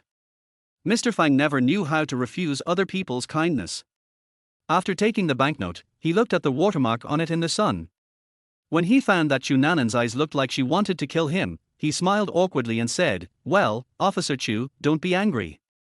I was scared of being cheated, so I had this instinctive reaction. It's not that I don't trust you." Chu Nannan was too lazy to say anything to him. She snorted and turned away. Looking at her slender back, and then looking down at the banknotes in his hand, Mr. Fang felt that since she had given him an extra 40 yuan in interest, he should give her something in return, so he called her again, "Officer Chu." Chu Nannan frowned and turned around. "What else?" Fang Yuan rode his bike to catch up with her. "Where are you going?" "I'll give you a ride." Don't worry, it's free, no charge. It's better to forget it. If Fang Yuan hadn't looked so serious, she would have suspected that this guy was deliberately teasing her. Which grown-up girl would sit on a broken tricycle on the street? After his kindness was rejected, Fang Yuan didn't care. I just want to tell you that you'd better cheer up in the near future. Chu Nannan stopped and asked, what do you mean? Fang Yuan hesitated for a moment before saying, a dangerous person has come to this city. Dangerous person? Who is he? Do you know him? Chu Nannan narrowed her eyes. From the first night she met Fang Yuan, Chu Nannan could tell that he was no ordinary person. Plus, he looked very serious, so she naturally believed what he said. Originally, I can tell you this, which is something your $40 can't buy. Fang Yuan looked around a few times before saying, but since you're a pretty good person, I'll give you this important information for free. Chu Nannan didn't waste any words and took out her wallet again. I don't like to owe you a favor. Tell me, how much money do you want? Those who like to watch police and gangster movies know that police informants always ask for compensation when providing information. Chu Nannan certainly knew the rules, so she paid money to buy information about Fang Yuan. I've already said that this time it's a free gift to you. How vulgar is it to talk about money? Glancing at Chu Nannan's wallet reluctantly, Fang Yuan asked in a low voice, have you ever heard of the name Bungarus serpentis? Golden ring snake. Chu Nannan's pretty eyebrows knitted tightly together, and after thinking for a while, she said, is the coral snake you are talking about the one who stole the Duke of Barrac's famous painting in Paris, France 4 years ago? Chapter 16, The Thief by Jeantin. 4 years ago, a famous Picasso painting belonging to the Duke of Barrac of France was stolen. After the incident, the police investigation determined that the perpetrator was the notorious international thief, the coral snake. If it was just a famous painting lost, the impact of this case would not be too bad. The key issue is that the coral snake also killed 3 private bodyguards on the night it stole the famous painting. Since Chu Nannan is a policeman, of course he has heard of this case and knows who the Bungarus Cobra is. Yes, that's the man. As he spoke Fang Yuan, he looked around and asked, why do you look like a thief? Fang Yuan glanced at her and said calmly, I'm protecting myself. If the coral snake saw me with the police, I would be in big trouble. Actually, you don't care about that coral snake at all, do you? I didn't care before, but now I care especially much, because I swore to be a good citizen. Fang Yuan, what did you do before? Chu Nannan said, I have carefully investigated your information and found that you left this city 13 years ago and only came back after the Spring Festival this year. Name a price and I will try my best to satisfy you. You can't satisfy me, even if I sell you out. Fang Yuan looked back at Chu Nannan and said with a smile, also, don't ever expect to know who I am in the future, because if you knew that I was the King of Thieves by Jeantin, you would be killed in no time. As early as 7 or 8 years ago, there was a saying circulating on the international street, when by Jeantin, the Saint of Thieves, comes into view, even mice panic. As far as Chu Nannan knows, ever since the domestic comedy Wu Lin Wai Zhuan became popular, this guy who claimed to be by Jeantin appeared on the international road. In 1 year, he committed a big crime that other thieves could not commit in 10 years. Every time he succeeded, he would leave a seal at the scene, with 5 words engraved in small seal script, Thief Saint by Jeantin. Up to now, apart from guessing that he might be a Chinese, the seal with small seal characters proves this, there is no other clue, so there is no question of arresting him. He is even regarded by Interpol as the most dangerous person on the international road in the past 30 years. The only thing that makes criminal police from various countries feel relieved is that Bai Jeantin has never killed anyone while committing so many shocking crimes, which is fundamentally different from the coral reef snake.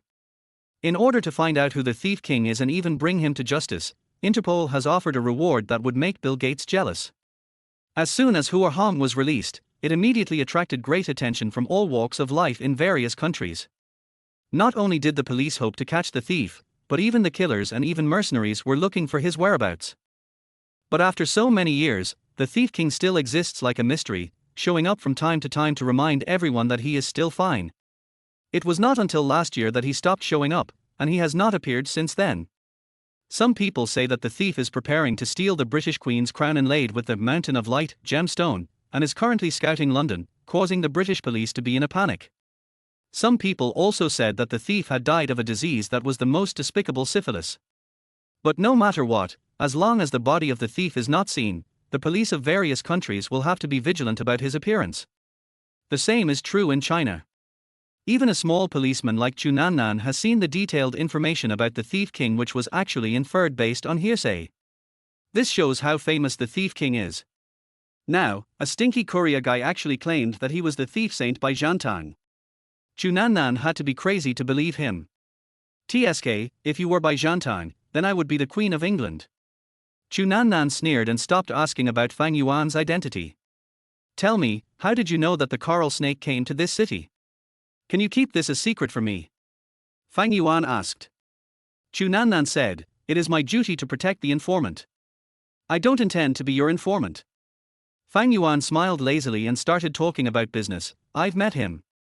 When? It's today at noon. Are you sure you didn't see it wrong? You are insulting my 1.5 eyes. Should I believe you? It's up to you then. Then I'll believe you this time. Why? Because. Chu Nannan thought for a moment and said sincerely, I can't tell, but I can feel that you are not lying. Fang Yuan said, that's hard to say. I won't lie unless it's about money. I'm immune to beautiful women. Okay, it's getting late, I should go back. After looking at the time, Chu Nannan spoke. Fang Yuan said with a look of regret, I thought you had to treat me to dinner tonight. After all, I have been talking to you for a long time. You want me to treat you to a meal? Okay, then you have to tell me about your past. Then forget it. One day, I will understand you thoroughly. Including the body. Fang Yuan said with a smile, if that's the case, we don't have to wait long, we can do it tonight. Do you really want to die? In no mood. Then don't say such things again. Chu Nannan snorted coldly and stood by the roadside waiting for a taxi. Fang Yuan couldn't help but remind her, Officer Chu, if you are unlucky enough to encounter a coral snake alone, you'd better not act rashly. It's an inhuman beast. What beast or bird? Just shoot it to pieces. Chu Nannan smiled disdainfully, looked at Fang Yuan with a moving gaze, and made a rare joke, if something like that really happens, can I call you for help? Fang Yuan thought for a moment and said, but you have to pay afterwards. You can also give me your body as a gift. If someone had dared to speak to the tigress like this in the past, she would have swooned in anger. But she didn't even have such an idea now, she just smiled and said, okay, then you just wait the taxi. After watching Chu Nannan get in a taxi and drive away, Fang Yuan said to himself in embarrassment, if she really wants to marry me, should I accept it or not? Chapter 17, Applying for the position of CEO assistant. Yesterday at noon, Lao Chen told Fang Yuan that he had reported his name to the headquarters and asked him to come to the headquarters on time at 10 o'clock this morning to apply for the position of assistant to the president. In addition to Fang Yuan, there are 6 other people among the more than 100 couriers in the city who meet the application requirements. I heard that 2 of them were undergraduate graduates from regular universities and had been working in other jobs before, but after hearing about the good opportunity at Shentong Express Company, they relied on their connections at the headquarters and became couriers. This is not considered a violation of regulations. When making this decision, the headquarters may have overlooked an important point, which is that they did not mention years of service. After hearing the news from Manager Zhao, Lao Chen jumped up and down and cursed, saying that some people were too shameless and that in order to be fair, he had to report them. Fang Yuan didn't think there was anything wrong with it. Anyway, he didn't expect to be promoted to the president's assistant. If Lao Chen hadn't agreed to deliver the express for him personally today and not deduct his wages, he would not have bothered to go. Anyone with a discerning eye could tell that the headquarters had already decided on the candidates before this incident. Mr. Fang and the other 6 people were just there to accompany the prince in his studies. That's fine, actually. Just think of it as paid vacation. According to the address provided by Lao Chen, Fang Yuan showed up in front of the headquarters office building after 10 o'clock. Shentong Express, which has now become one of the top domestic express delivery companies, was formerly a small logistics company. After more than 10 years of hard work by Xia Xiaoyun, it finally achieved its current results. Led by the etiquette lady, Fang Yuan went to the job application examination room on the 3rd floor, only to find that 6 well-dressed young men were already standing at the entrance of the examination room. As soon as Fang Yuan appeared, these people looked over and immediately realized what he was here for, and naturally hostility appeared in their eyes. Competitors are always enemies. Especially the 2 college student couriers, with obvious sarcasm on their faces. One of them even reached out to flick the non-existent dust off his sleeve, while the other raised his hand to wipe his shiny hair. Two Shabbos. They stood there, not saying a word, and the atmosphere was a little depressing for a moment. Fortunately, a few people came out of the elevator soon. Except for Fang Yuan, the other 6 people, especially the 2 most promising young talents, immediately straightened their backs and put on humble but not flattering smiles on their faces. Fuck, it's true that enemies always meet on a narrow road. When Fang Yuan saw the man surrounded by several men and women, he cursed softly. Fang Yuan recognized this person. It was Li Sheng, the man who had been hit on the head with a wine bottle by him a few days ago. If Mr. Fang still held out a glimmer of hope of becoming the president's assistant when he first arrived, then after Li Sheng showed up, this glimmer of hope was gone. Using public office to retaliate against people one dislikes has always been the Chinese people's strong point. No matter how Mr. Fang thought about it, he could not think of any reason for himself to stand out. Li Sheng also saw Fang Yuan, and a strange smile flashed in his eyes, like an old fox. My name is Li Sheng. I am the general manager of this city's major region and the chief examiner for this recruitment. Facing the applicants, Li Sheng first briefly introduced himself, and then said, "You will line up in the order of first come, first served, and go in for the interview one by one. Everyone should relax and try to perform at your best. Of course, this interview can only be regarded as the first hurdle for one of you to become the president's assistant, and the final decision will still be made by the leader. But this interview is undoubtedly very critical." The 2 young talents had already stood in front of Li Sheng, listening to his lecture attentively and nodding frequently in cooperation, which made Fang Yuan feel funny. After encouraging everyone for a few words, Li Sheng took those people into the application room. As soon as the door was closed, the young talents started arguing over who would be first. In the end, the one who was called a fool by Fang Yuan successfully took the first place by arriving at the door half a step ahead of the other talented person. Mr. Fang, who disdained to queue up, naturally couldn't help but stir up his poisonous tongue again. "You're not in a hurry to reincarnate, what are you robbing for?" The interview process was very fast, with each person taking 5 minutes on average. Even so, Fang Yuan still felt it was too slow. After all, he is the most hopeless one, and he really doesn't want to waste his precious time here.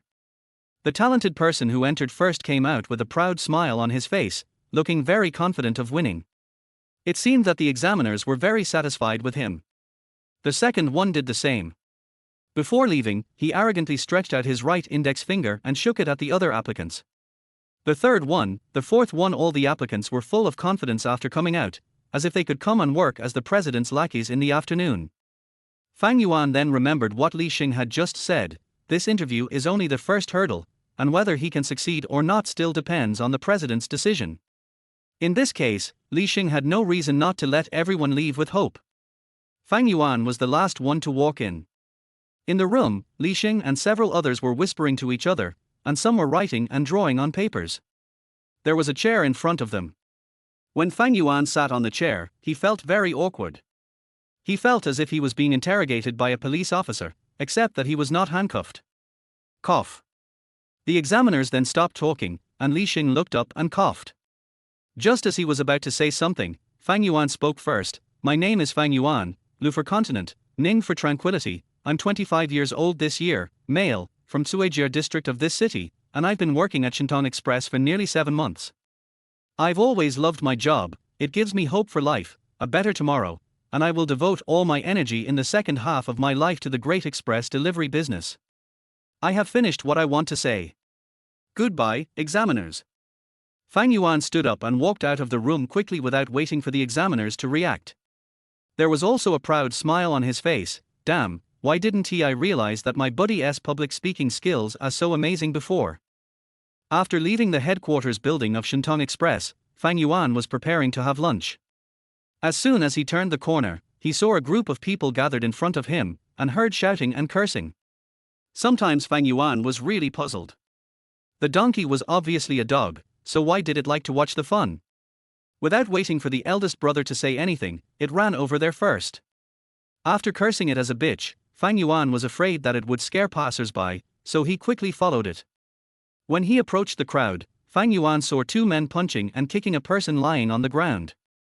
A man wearing a chef's hat cursed, "Fuck, you dare to come to my place to eat a free meal, you really can't stand living like this. Chapter 18, Male Babysitter. The man wearing the chefs had said one thing and it made the whole thing clear. The guy who was beaten up ate here without paying, that's why he was beaten. Seeing the beaten pot-cut guy, Fang Yuan was ready to leave, but who could blame him for being a kind-hearted person? Seeing him with a bruised face, he couldn't help but reach out to stop the restaurant owner. Okay, buddy, stop beating him, or you'll kill him. It's not a big deal. He just ate without paying. I'll pay for him, no matter how much he ate. The restaurant owner beat the pot-headed guy because he was angry that he dared to dine and freeload. There was no deep hatred between the two of them.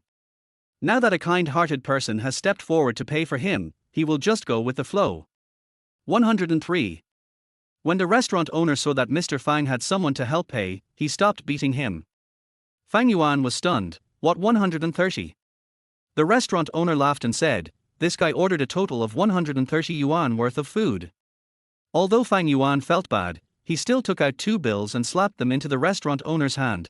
This is 150, and you don't need to change the remaining 20, just consider it a tip. After doing a good deed, I have to say a few nice words, otherwise it would be unfair to so many people watching. Boy, I'll pay for your meal, and leave now. Remember, don't do this next time. That's right, that's right. You may not meet such a good person next time. Some onlookers echoed earnestly. It seems that being a good person will always bring disadvantages. In the blink of an eye, the $150 was gone. Fang Yuan ignored the guy with the pot-cut hair, raised his hand and bowed to the onlookers, then walked away in a dashing manner amid endless praises. It was a trivial matter, absolutely a trivial matter. After Fang Yuan walked a few hundred meters, he only felt sorry for the 150 yuan and forgot who the man with the pot-cover head was until the donkey following behind him made a low, hostile growl. Fang Yuan turned around and found that the pot-covered man was not far behind him. After the donkey realized that he was being followed, he reminded his eldest brother. After seeing Fang Yuan turn around, the guy with the pot-cut hair covering his mouth also stopped and looked away pretending nothing had happened. Let's go, don't bother with him. Fang Yuan didn't bother to pay attention to the little thief like the pot-covered head. He glared at him and said to the donkey, go eat first. Fortunately, the snack street is very long, several hundred meters long, so we can eat on the other side of the street. When Fang Yuan occasionally looked back, he saw the guy with the pot-cover hair still following him. When he stopped, the guy with the pot-cut also stopped. When he walked, the guy with the pot-cut also walked. Is this guy itching for trouble? Fang Yuan opened his mouth to ask him if he was asking for a beating, but after thinking it over he decided to forget it. After all, this street was not theirs and people could walk however they wanted and no one else could interfere. After dinner, when Fang Yuan walked out of the snack street, the man with the pot-covered hair followed him out. Fang Yuan still ignored him. Just follow me, just don't provoke me. Fang Yuan approached the alley, and the man with the pot-covered hair followed him into the alley.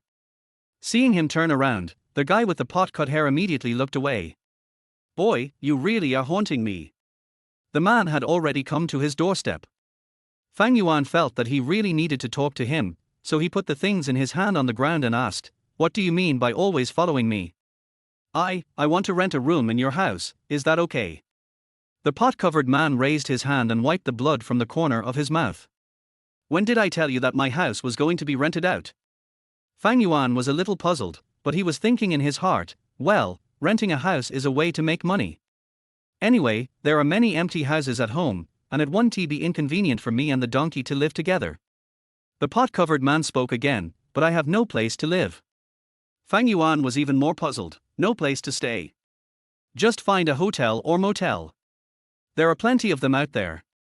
The pot-cut guy sniffed, looked up at Fang Yuan and said bluntly, I don't have any money. Fang Yuan ignored him and turned to open the door. Unexpectedly, the pot-covered man followed him.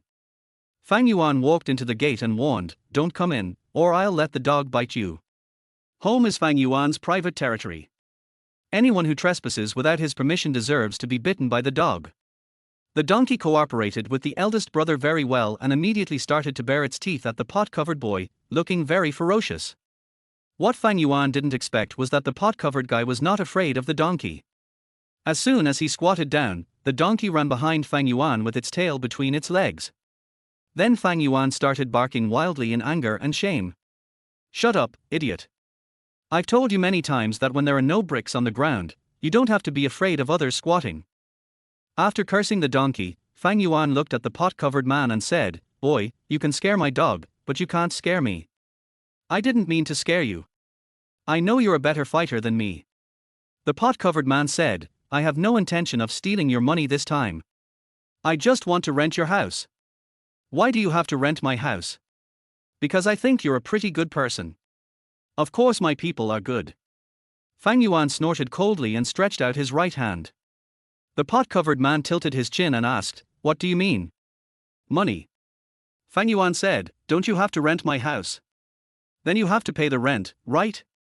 Since you look poor, I won't ask you for more. 800 yuan a month is fine." To be honest, the monthly rent of 800 yuan that Fang Yuan asked him for is really not expensive. "I have no money." When the pot-covered man said these three words, he sounded very justified. "No money." Fang Yuan was angry. "Fuck, what kind of house are you renting? Don't curse me, let me settle down first, and when I have money in the future, I will pay you back." Without waiting for Fang Yuan to say anything, the pot-covered man said quickly, "It is said that you should save people to the end and send Buddha to the west. Since you saved me from the fists of others, you can't just sit there and watch me when I have nowhere to go. Besides, I don't have money now, but I can cook and wash clothes for you as interest." Before Fang Yuan could say anything else, the guy with the pot-cut hair started to introduce himself. "My name is Lin Wu." Lin is the character for forest, and Wu is the character for martial artist. "My parents died when I was young, and I look like a girl. I have always been bullied. If it weren't for you, I would have been beaten to death by them today." Hearing that his parents had both passed away, Fang Yuan felt inexplicably touched. Chapter 19, Encounter with the Bungaras. Fang Yuan was the only one living at home before, but now there is suddenly one more person, and the house has become much more lively, especially with the addition of a nanny who can cook and wash clothes, making the house warmer. Warm time always passes extra quickly. Almost in the blink of an eye, the sun has already climbed overhead, which also means that Fang Yuan's morning work is coming to an end. Although it was already the 15th of August, the weather was unusually hot. Seeing that the donkey was almost sticking out its tongue from the heat, Fang Yuan decided to cool down first. Sitting in the car, Fang Yuan looked forward, ready to find a store. As soon as he raised his head, his brows suddenly frowned, and he cursed in a low voice, "Fuck, she ignored my warning." Chu Nannan didn't ignore Fang Yuan's words, at least not all of them. It was because she believed what Fang Yuan said that she immediately checked the guest registration records of all their hotels and inns in the area after work this morning. Fortunately, or unfortunately, she really found what she was looking for in the guest records of a hotel in the area, the Coral Snake. It doesn't matter what the name of the Coral Snake is when it is registered at the hotel. The important thing is that no matter what his name is, the photo on his ID card will not change, and it is almost exactly the same as Fang Yuan's description of his appearance. The Bungaras Multisinctus, a dangerous criminal with red warrants in more than a dozen countries, actually came to Tanwang City and stayed in a hotel in Suijia district. For this kind of international dangerous element, regardless of whether he has done bad things locally or not, the police have the obligation and responsibility to arrest him and bring him to justice. Tailing and tracking, and secretly investigating, this is the routine practice of the police to identify wanted criminals. However, because it was not completely certain that the foreigner was the Coral Snake, Chu Nannan did not say anything. After changing into casual clothes, she rushed to the vicinity of the hotel and waited for him to come out before following him.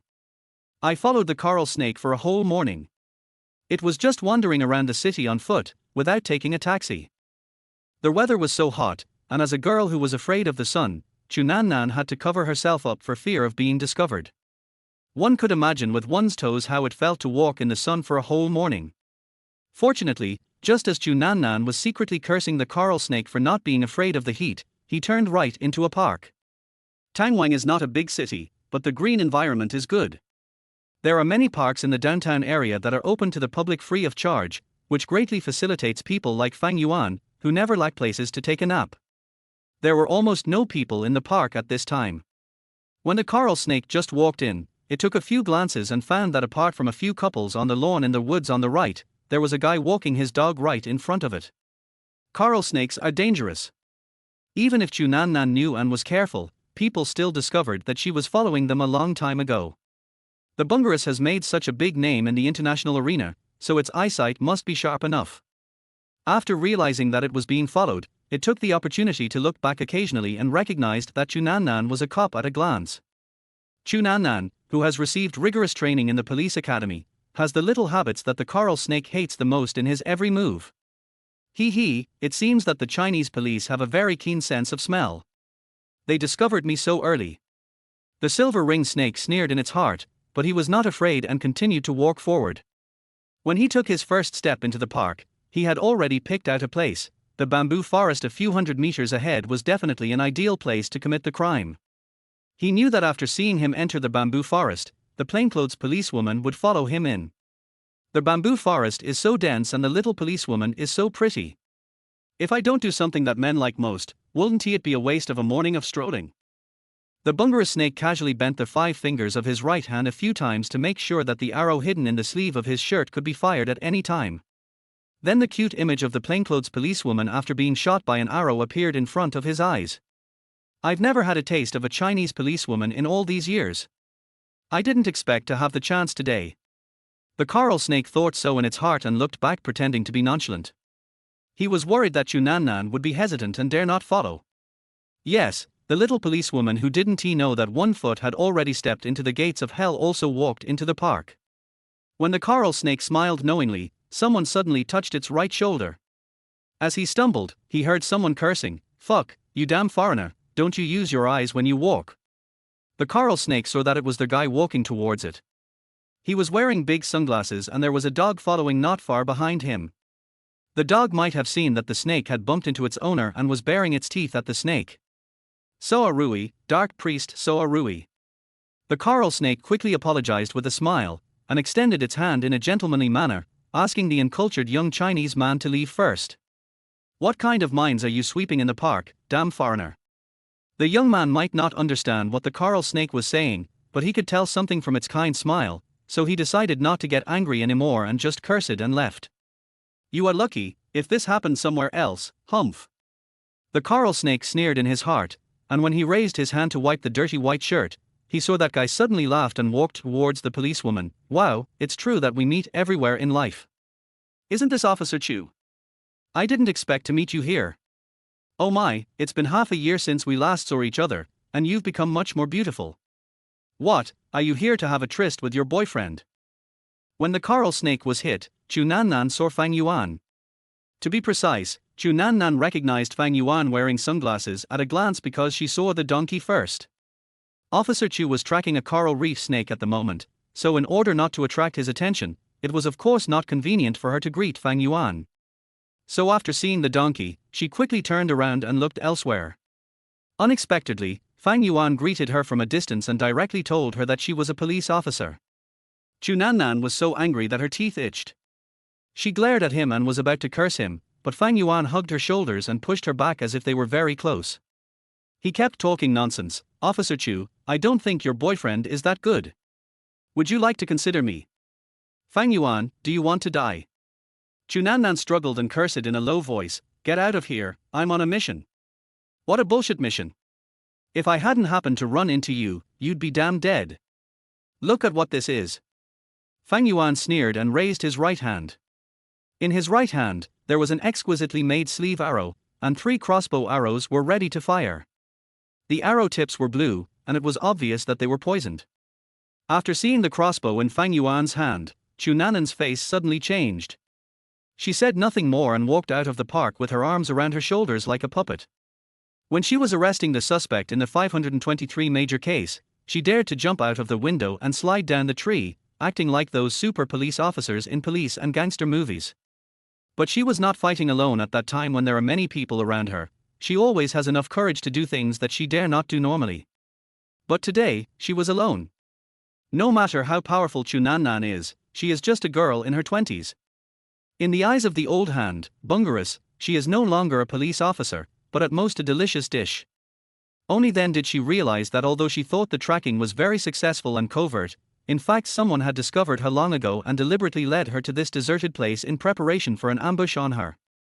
Fortunately, Fang Yuan showed up in time and pulled her back from the brink of death. Chu Nan is a very brave person, but today was the first time she knew what fear was. Of course, she would never give up the courage that a police officer should have to fight against evil because of fear. When she walked out of the park gate, she looked back and the coral snake was gone. Alas, I've already told you that the coral snake is very dangerous. Even if you police want to catch him, you have to make a detailed and careful plan. If he was easily caught by the police, he wouldn't be alive today. Fang Yuan kept chattering like a father or brother who cares about his family, with a look of disappointment on his face.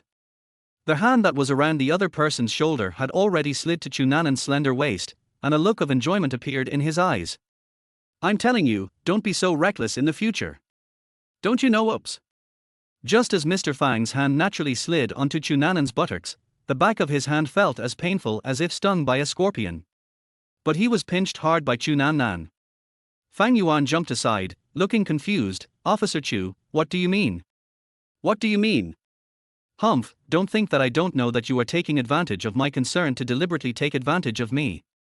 Chu Nan had a half smile on her face, but she took out the handcuffs with her right hand. Why, I pinched you and you don't accept it. I am convinced. How dare I not be convinced? I just think you are repaying kindness with enmity. Fang Yuan seemed to be in pain and blew on the back of his hand with his mouth. If it had been in the past, based on Fang Yuan's frivolous behavior just now, Chu Nan would have turned hostile and punched him, but this time she just showed him the handcuffs and put them away. She knew that even though Fang was taking advantage of her, he really cared about her safety, otherwise he would not have shown up in time. Especially when he put his arm around her shoulders just now, she felt a sense of security she had never felt before, as if she was leaning against a mountain. Thinking of this, Chu Nan looked at him and asked seriously, "Can you help me catch the coral snake?" "Don't worry, I won't say that you caught it. To put it simply, I get the credit and you get the benefits. Tell me a price, as long as it's not more than 300,000, I can satisfy you." The internal documents of the District Bureau had long stated that the Chinese police had included a reward bonus on the wanted order for the capture of the coral reef snake, with the price clearly marked at 300,000 yuan, so Chu Nan dared to quote this price. Of course, the coral reef snake is not very valuable, only in the eyes of the Chinese police. If it were in a Western country, the 300,000 would at least have to be converted into US dollars. Fang Yuan frowned and shook his head. "Sorry, I won't help you catch him." Chu Nan immediately asked, "Are you afraid of leaking your information about the Tang King and causing trouble?" Fang Yuan didn't say anything. Chu Nan looked at him and said thoughtfully, "Half a year ago, when you were out there, did you offend a powerful enemy, so you returned to your hometown to live in seclusion?" "Oh, you can see that." Fang Yuan sighed, a bitter look appeared on his face, and his tone became more vicissitudes. "Officer Chu, I'll tell you the truth.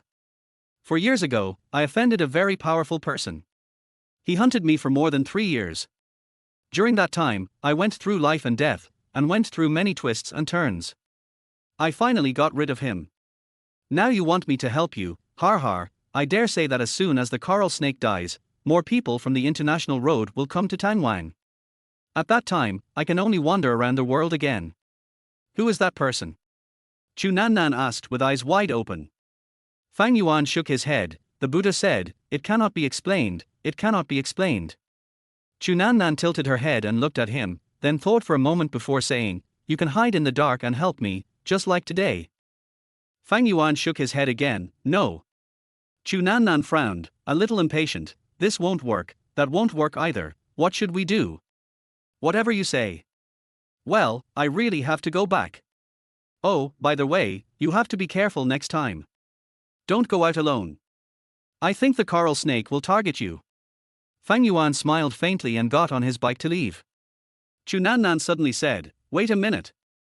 Fang Yuan turned around and said helplessly, "You always like to say to me, 'Wait a minute,' tell me, what else is there?"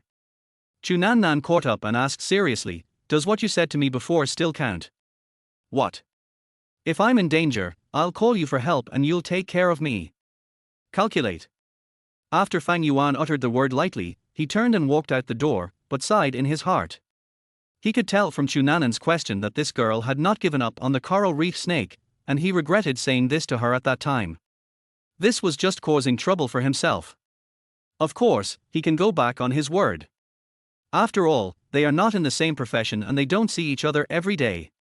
Who can guarantee that she will inform him in advance next time she provokes a coral snake? But Fang Yuan didn't want to regret it. Once a man says something, it's like spilled water. There's no way to take it back, unless he doesn't want to be a man anymore. I hope that after I stole his sleeve arrow, the silver ring snake would be cautious and leave King Tang quickly. This is Fang Yuan's biggest wish now. Chapter 20, 2 in the morning. Most people always sleep very soundly after drinking.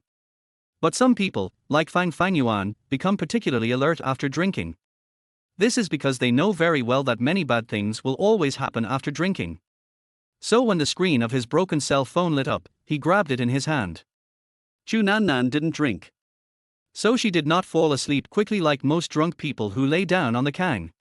At 1:30 in the morning, she was still tossing and turning. In fact, let alone her, even if it was someone else, after having walked through the gates of hell today, they would also be uneasy and unable to sleep well at night. She was thinking about the coral snake and how it would react after it realized that she was following it. She was still thinking about Fang Yuan, what he had said, his true identity and origins. When people have something on their mind, they will suffer from insomnia at night.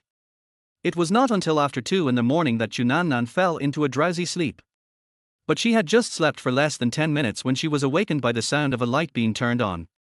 She opened her eyes suddenly and saw a person standing in front of the bed. A foreigner wearing a black suit and looking very gentle was standing at the door, looking at her with a gentle smile on his face, as if he had seen an old friend whom he had not seen for many years. Chu Nannan's heart suddenly sank to the bottom. Bungarus Regulus. The foreigner who suddenly appeared in her bedroom early this morning was the coral snake that she had been following for the entire morning yesterday. It was completely instinctive, and Chu Nannan reached out to grab the pistol under the pillow. As the criminal police captain of the branch, she is qualified to carry a gun after get off work. Some people even have the professional habit of putting their guns under their pillows when they sleep at night. But as soon as she raised her hand, it fell down weakly. The air seemed to be filled with the aroma of mellow wine. Chu Nannan, whose heart had already sunk to the bottom, was completely in despair. She knew that she felt weak all over because she was poisoned by some kind of mist that made people weak. Chu Nannan, Officer Chu. The coral snake smiled, closed the door with its backhand, walked slowly to the bed, and its eyes swept back and forth over her body like a big broom. It is early autumn now. Although the temperature at night is much cooler than in summer and there is no need to turn on the air conditioner as long as the windows are open, Chu Nannan is only covered with a thin blanket around her waist. Her long legs, proud chest, and feet painted with nail polish are being stared at by the coral snake, which keeps making admiring sounds. Officer Chu, I have to say that your body is truly a masterpiece of God. No matter what, my trip to China is definitely worthwhile. The coral snake speaks Chinese fluently, but with some exotic accents. To be honest, if the coral snake that looks like a gentleman on the surface is really a gentleman, his voice is still very magnetic and charming. I believe Officer Chu will like to listen to him speak. But now, Chu Nannan felt that his voice was like a poisonous tongue spitting out venom. What are you going to do? Chu Nannan asked in a hoarse voice. For an extremely dangerous creature like the coral snake to suddenly appear in Chu Nannan's bedroom at 2 o'clock in the morning and admire her body with an extremely pious look, what else could it be doing? Chu Nannan also knew that the questions she asked were nonsense, but it seemed that she could only ask nonsense at the moment. Mr. Bungarus never bothered to answer any nonsense. He just sat on the edge of the bed and stretched out his right hand to touch Chu Nannan's leg. Don't touch me. Chu Nannan suddenly let out a scream, her voice much louder than before. This shows how scared she is now. When people are extremely frightened, they become stronger. The coral snake paused, then unexpectedly retracted its hand, smiled and shook its head. Okay, if you don't allow me to touch, I won't. I have always been very respectful to beautiful women, and I will never force them. I value cooperation, and I will cooperate willingly. Chu Nannan bit her lips hard, stared at the coral snake, and her whole body was shaking. She regretted very much. She regretted not listening to Fang Yuan and why she went to provoke the coral snake alone. However, regret has no substantial effect other than making people regret. It can only make people more sad. Officer Chu, to be honest, I'm still wondering how you knew I came to this city. As the Bungarus snake spoke, he took out a thin cigar and lit it. His smoking movements were very elegant and he looked like a true gentleman. If it were any other time, anyone who dared to smoke in Chunanan's bedroom would have been kicked out of the window by her. But now she didn't have the qualifications, nor the desire to do so, so she just bit her lips tightly. Little did she know that the more bitter and resentful she acted, the more she would get angry at the man. The coral snake likes women to cooperate, but men always have the urge to conquer wild horses. Chunanan's current appearance made him feel itchy, and he couldn't help but open his mouth and blow a puff of smoke on her face. Chunanan was choked and started coughing. "Tell me, how did you find me?" After she stopped coughing, the coral snake asked slowly again. Now Chunanan is the fish on his chopping board, he can do whatever he wants with her. Now that it is still early tomorrow, he doesn't mind talking to her for a while, it can also help to strengthen their relationship, right? When Chunanan opened her mouth to say this word, she suddenly had an idea. "My boyfriend found you first." "Your boyfriend?" The coral snake narrowed its eyes and asked gloomily, "Your boyfriend, isn't he the one who was walking his dog in the park yesterday at noon?" The coral snake was not in a hurry to attack Chunanan. In addition to wanting to figure out how he was discovered, the most important thing was to find out who was the man who stole his sleeve arrow yesterday at noon. That is definitely a strong enemy. He was able to steal the hidden arrow from the arm of the coral snake without the snake noticing. At that time, he also heard with his own ears that the guy who was hugging Chunanan and leaving loudly said something like, "boyfriend," so he immediately thought of Fang Yuan. Yes, that's him. Chunanan took a deep breath and began to make a fuss. "It was he who stole your hidden arrow because he was worried that I would be hurt by you. But I didn't expect that you would come to see me tonight." The coral snake immediately asked, "Who is he and what is his name?" Chunanan certainly didn't need to hide anything now, so she told the truth immediately. "His name is Fang Yuan, and his a courier." Chunanan hopes to learn something about Fang Yuan from the coral snake. Women always have a very strong curiosity, and even when they become fish at the mercy of others, they never forget this instinct. "Fang Yuan? Is he a courier?" The coral snake frowned and thought about it. He really couldn't imagine that there was a courier who was so powerful that even he couldn't guard against him. Delivering a package, of course, it's a fake identity for him to play with in the human world.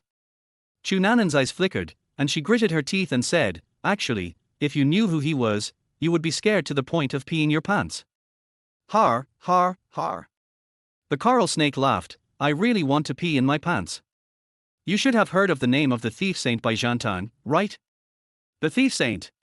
The smile on the bungaroo snake's face froze, and his right hand suddenly shot out like lightning, grabbing Chunanan's neck, lifting her up, and asked in a hoarse voice, "You said, your boyfriend is a thief saint?" After Chunanan was lifted up from the kang by the silver ring snake, her breasts looked even more magnificent. However, the silver ring snake had no mood to appreciate her beautiful figure, because no one would be in such a mood after possibly provoking the thief saint. Chunanan smiled, but reluctantly. "Why, are you scared? If you are, just let me go and get lost. Since you are obedient, I cannot tell my boyfriend that you were here." The coral snake stared at Chunanan with sinister eyes, then suddenly smiled and let go of her hand. "Oh damn it, I'm so scared." After seeing the smile on the bungaroo serpent's face, Chunanan realized that she had made a stupid mistake. The bungaroo serpent had already been frightened by her, and might even really care about the thief saint and let her go. But she should never, ever, ever say all that nonsense afterwards. "Even if I have to say it, I have to grit my teeth. Come on, come and do it to me, whoever dares not is a bastard." Now the silver ring snake can be sure that Chunanan's boyfriend named Fang Yuan is not the legendary thief saint, but at most a passerby with some stealing skills.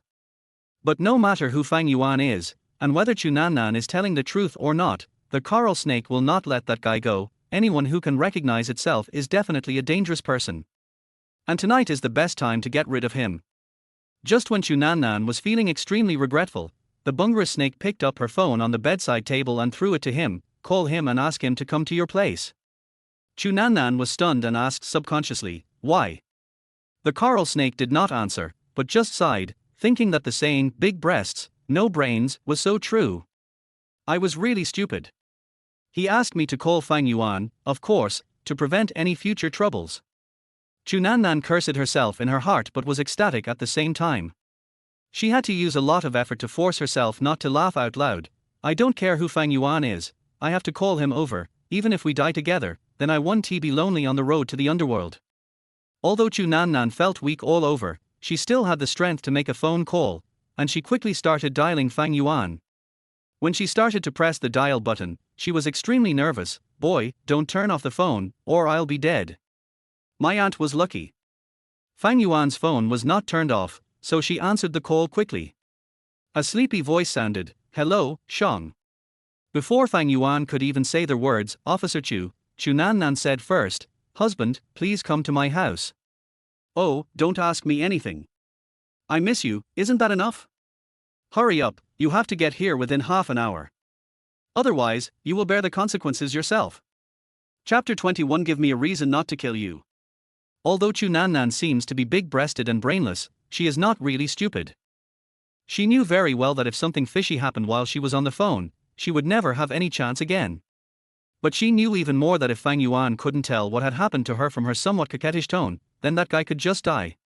"Very good, Officer Chu, you are very smart." The coral snake smiled, took Chu Nannan's phone, stood up, bent down, reached out and took out the gun from under her pillow, pulled a chair and sat in front of the window, crossed his legs and said with a smile, "Get up." "What?" Chu Nannan pursed her lips and said, "I don't have the strength." "You'll be strong enough to get dressed soon." The coral snake slapped his pocket, and Chu Nannan immediately smelled a pungent odor. His head suddenly felt cold, and just as people said, he felt a little stronger. She quickly wrapped one hand in the blanket, got out of bed and walked to the closet. She didn't care why the coral snake asked her to put on clothes, she just felt that she would be much more confident after putting on clothes. Just as her fingers touched a piece of home clothes, the coral snake spoke again, "Wear a police uniform, the kind with a skirt, and no underwear is allowed. You have high heels, right?" After hearing what the silver ring snake said, Chu Nannan immediately knew why he asked her to put on clothes. He was a uniform control freak. If anyone dared to let Officer Chu wear a police uniform and high heels while naked, she would shoot his brother. But now, she seemed to have no choice but to do as she was told. After Chu Nannan put on the police uniform with some difficulty according to the requirements of the coral snake, she was so tired that she was sweating and looked even more charming. It must be said that girls in uniforms will be several times more attractive to men. TSK, it's really good. The Bungaroo snake had an admiring look on his face, but he was in no hurry to do anything to her. He took her phone and snapped a few photos of her before asking, "Do you think it would be more exciting if I stayed with your boyfriend while he enjoyed you? You will numb the next door." Chu Nannan's mouth twitched a few times, and she slowly sat down on the floor along the closet, bent her knees and clasped them together, and asked coldly, "What do you think?" "I think it should achieve the effect I want." The coral snake sighed, "Alas, it's a pity that you don't have any wine here. It would be a pleasure to have a few drinks before doing anything at this time." Chu Nannan didn't want to discuss this topic with the Bungaroo snake, so she snorted and asked, "Can you tell me why you came to Tangwan City?" "Cannot." The Bungaroo snake refused outright, "Even if I am satisfied with your service, I will not tell you. Because this is the rule. However, I can tell you that I am only the first person to come to Tangwan City." Chu Nannan swallowed hard and looked up at him. "Who or what is it in Tangwan City that is worth all of you coming here? You live here with a lady named Xia Xiaoyun, right?" The answer of the Bungaroo serpent is totally irrelevant. But a bright light suddenly flashed through Chu Nannan's mind. She thought of the young woman who Xia Xiaoyun had deduced did not exist, the one who pretended to be Xia Xiaoyun. That young woman broke into their house but did not take away any valuables. Wasn't she just looking for something? The coral snake mentioned Xia Xiaoyun, and it must be because of her. Could it be that Xiaoyun has something that these powerful men covet? So, what could it be? Just when Chu Nannan suddenly realized this, her pupils as she looked at the coral snake suddenly shrank.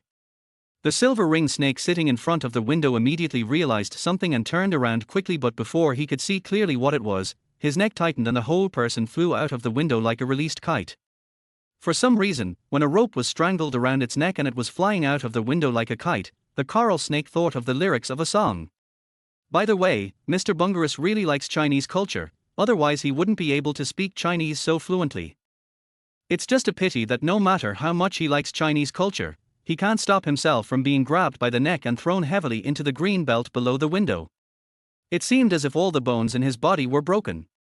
Fortunately, he was not killed by the fall. However, the silver ring snake understood something in an instant and realized that the other party had no intention of killing him. But even so, he was almost strangled to death.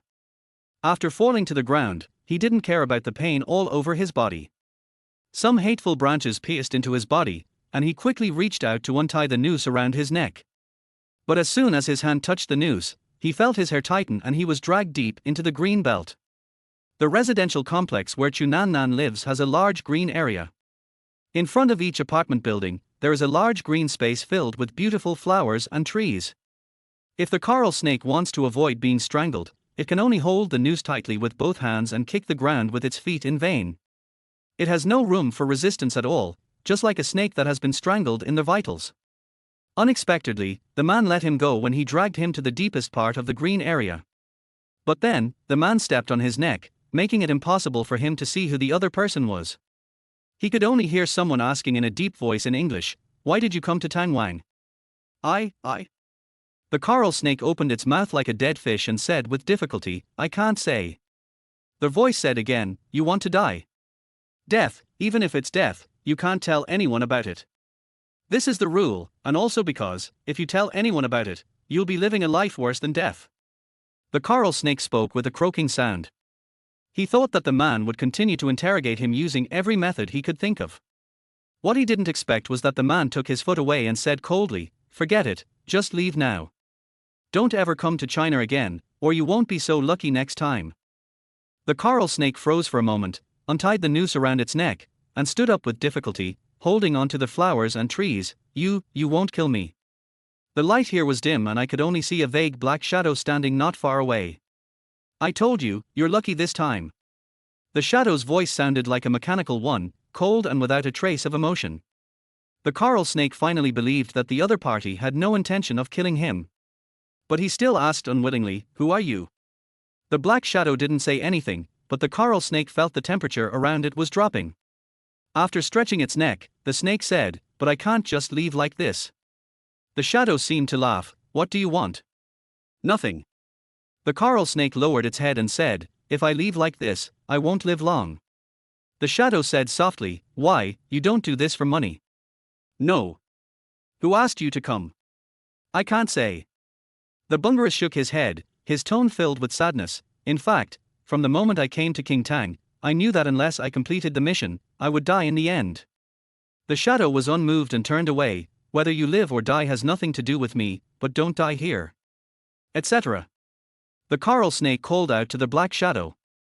In fact, when the black shadow turned around and left just now, the silver ring snake still had a chance to attack him from behind, and there were at least 3 ways to do it.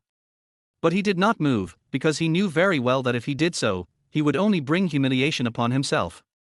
From the fact that the black shadow didn't care about being assassinated at all, the silver ring snake vaguely guessed that he was also an international figure. The black shadow stopped and it was unclear whether he turned back or not. The silver ring snake took 2 steps forward and asked in a low voice, "Are you the thief saint by Zhantang?"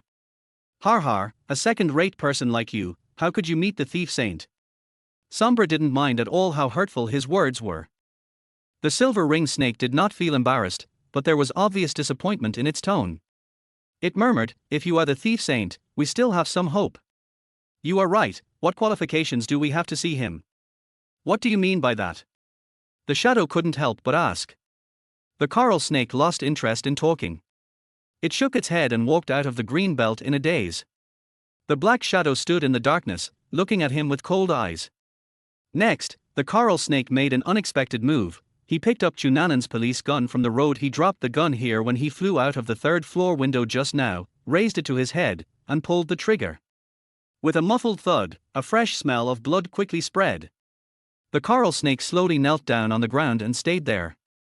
Because he fired with the muzzle of the gun close to the forehead, the gunshot was not too loud, and at that moment, the sound of a train whistle coming from the railway in the distance also covered up some of the sound. The coral snake would rather die than leave King Tang. What kind of terrifying power could make him unable to resist even committing suicide?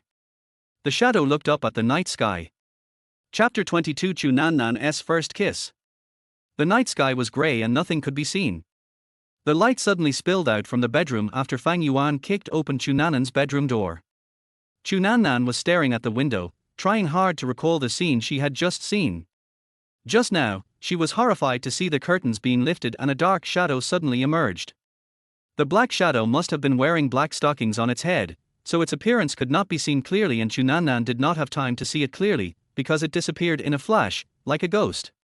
Then, the coral snake was flown like a kite. Who is that ghostly black figure? Can you throw away the coral snake so easily? Just when all of Chunanan's brain cells were thinking about this problem, he was awakened by a loud kick on the door.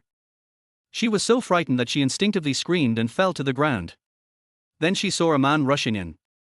This time, Chunanan saw clearly who the person was: Fang Yuan.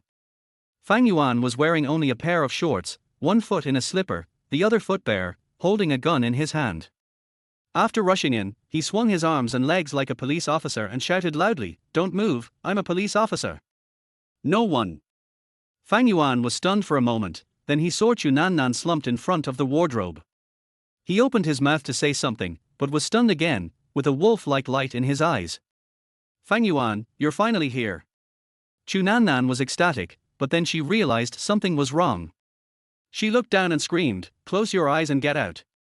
Isn't it said that women are always unreasonable?"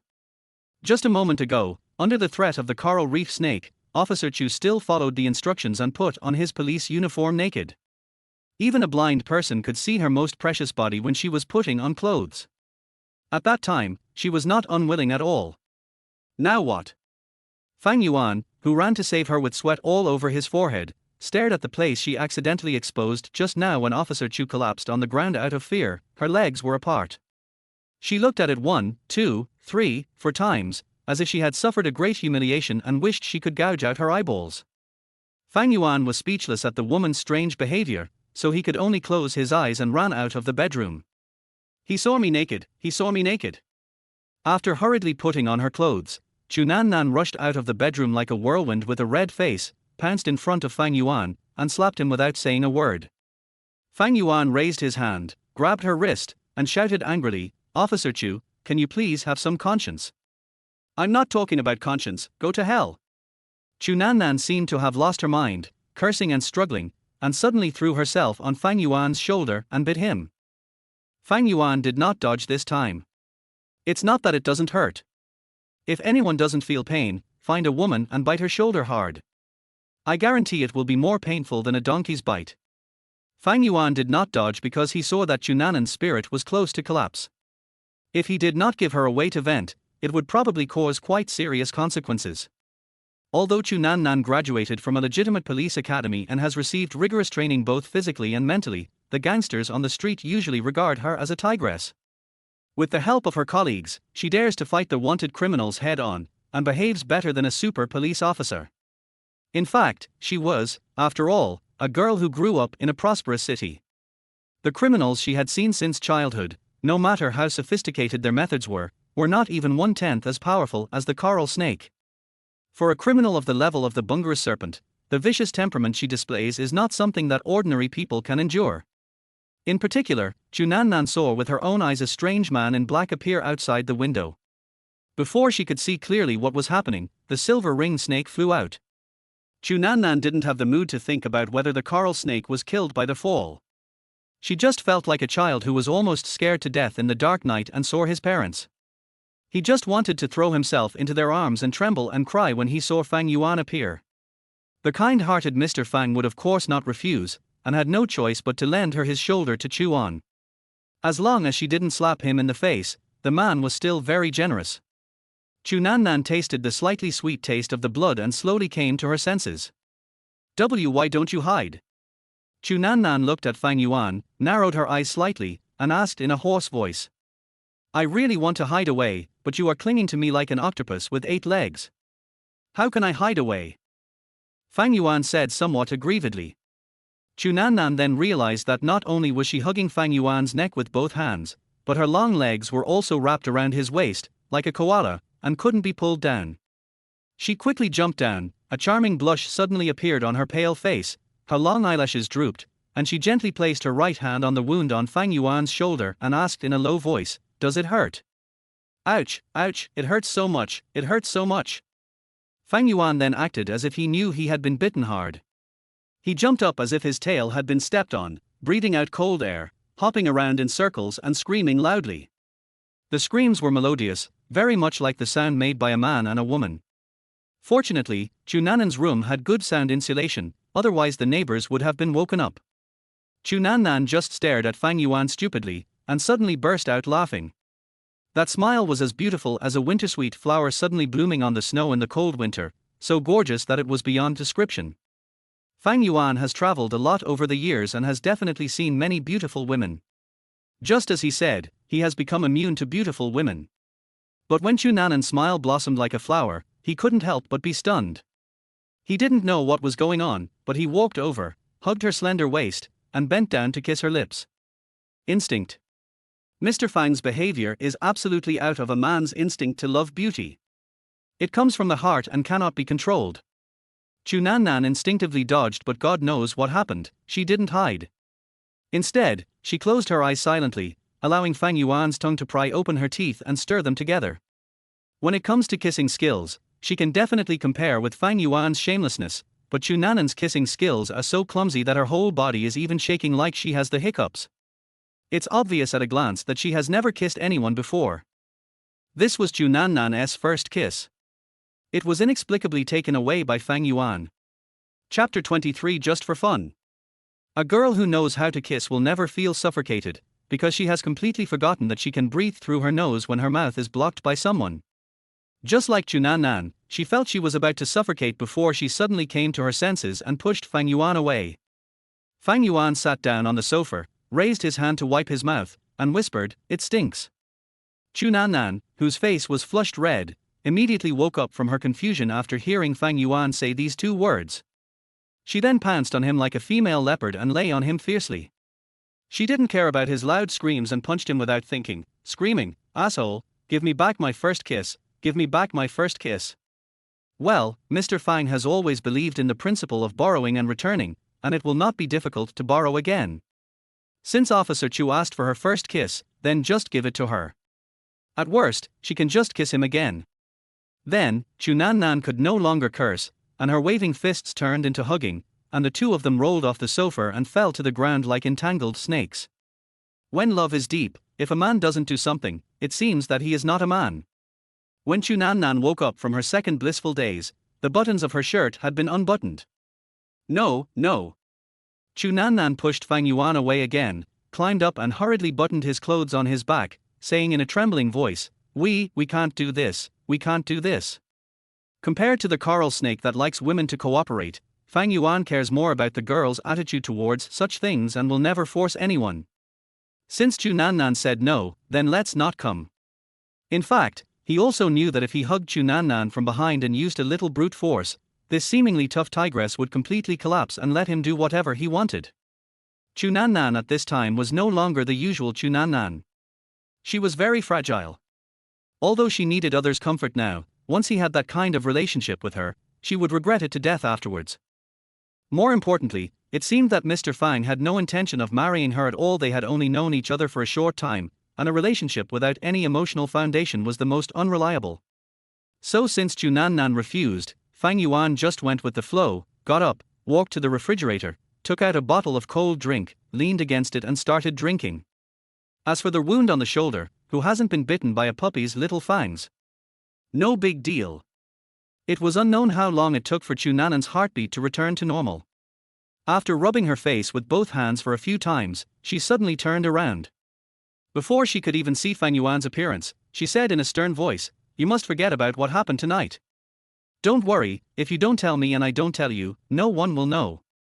Fang Yuan looked nonchalant and said casually, "It's just for fun. I don't take it seriously." "You didn't take it seriously." Chu Nanan's flushed face suddenly turned pale. Fang Yuan nodded, Didn't I tell you, it's just for fun." At this time, if Chu Nanan had a knife in her hand, she would definitely rush over, chop someone into pieces, and feed the dog. He rudely took away her first kiss, and when she was in desperate need of comfort, he almost made her collapse completely, but he said he was just playing around. Is a girl's first kiss just for fun? Officer Chu, what's wrong with you? Did I say something wrong? Seeing that Chu Nanan's face looked very strange, Fang Yuan asked with some concern. It's okay. You're right, it's just for fun. Chu Nanan sniffed hard, and when she looked up again, she had regained the look that Fang Yuan was familiar with. Where's the coral snake? Did it escape? He's dead. He's dead. You killed him? Chu Nannan asked calmly. She thought that the strange black shadow that allowed the coral snake to fly freely out of the window was Fang Yuan. Besides, Mr. Fang had left a deep impression on Chu Nannan before, saying that it would be absolutely easy for him to kill the coral snake. But Fang Yuan was stunned for a moment, then shook his head. It's not me. Not you. Chu Nannan raised her eyebrows. Who is that? I don't know. Fang Yuan explained. After receiving your call, I realized that something happened to you. After all, you can't call me husband on the phone. Well, this is the truth. I know that you are using this way of talking to tell me that you are in danger. So I rushed over without stopping. As soon as I arrived at the bottom of your apartment building, I saw a coral snake lying there with a bloody hole on its head and a gun thrown on the ground. Before Fang Yuan finished speaking, Chu Nannan ran into the bedroom and picked up the gun from the ground. This was her police gun, which Fang Yuan had thrown on the ground when he sprayed her with beer. She opened the magazine and looked at it, and found that there was a bullet missing. Why, you didn't kill the coral snake? After Chu Nannan walked out of the bedroom, Fang Yuan asked anxiously. Chu Nannan stared at Fang Yuan for 10 seconds. Just when he felt uneasy about being stared at, he asked again, you really didn't kill the coral snake? Fang Yuan smiled bitterly and said, I did think that he dared to offend my most beloved officer Chu. This was definitely a prelude to being impatient with life, but when I arrived, he was already lying there pretending to be dead. Well, not you. Chu Nannan only now noticed that Fang Yuan was shirtless and had one foot in a slipper. But she saw that the person who made the coral snake fly out of the window was wearing a tight black suit. Where's the coral snake? It's just downstairs in the apartment building. Fang Yuan was not wrong. When Chu Nannan hurried downstairs, the body of the coral reef snake was still lying quietly on the side of the road, its eyes wide open, as if it had died with its eyes open. Who is that person? After Chu Nannan verified the identity of the coral snake, she murmured and looked up at the window of her home. It was already about 3:30 in the morning, the time when people were sleeping soundly. Except for her window, which had a light on, everyone else's windows were dark. Chapter 24, Get Lost If You Don't Want to. Officer Chu, I have a question for you. Just as Chu Nannan was looking around the apartment building, Fang Yuan spoke. How are you going to deal with this tonight? Call the police. After all, someone is dead. After Chu Nannan said this casually, she realized what Fang Yuan was going to ask, and then sneered, since the man who saved me doesn't want to show up, then I can only say when I call the police that I killed him. Anyway, he died at the hands of my gun. Fang Yuan frowned. Isn't this bad? What's wrong with that? Chu Nannan looked at him sideways. Are you afraid that if the news that he was killed by me gets out, it will lead to revenge from his accomplices? Fang Yuan didn't say anything. Sometimes silence is an affirmative answer. Chu Nannan asked again, why, are you worried about my safety? Without waiting for Fang Yuan to say anything, she sneered and said, who are you to me? Do you really think you can be my friend just because you helped me twice? Har, you think too highly of yourself.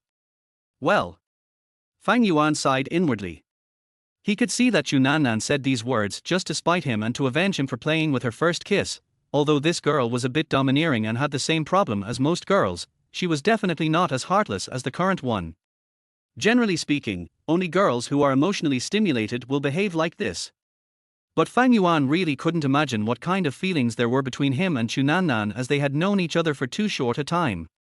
However, he didn't want to tear off Chu Nannan's cold mask at the moment. He just looked at her and smiled, then turned and left. Then you go ahead, I have to go back to sleep, I have to go to work tomorrow.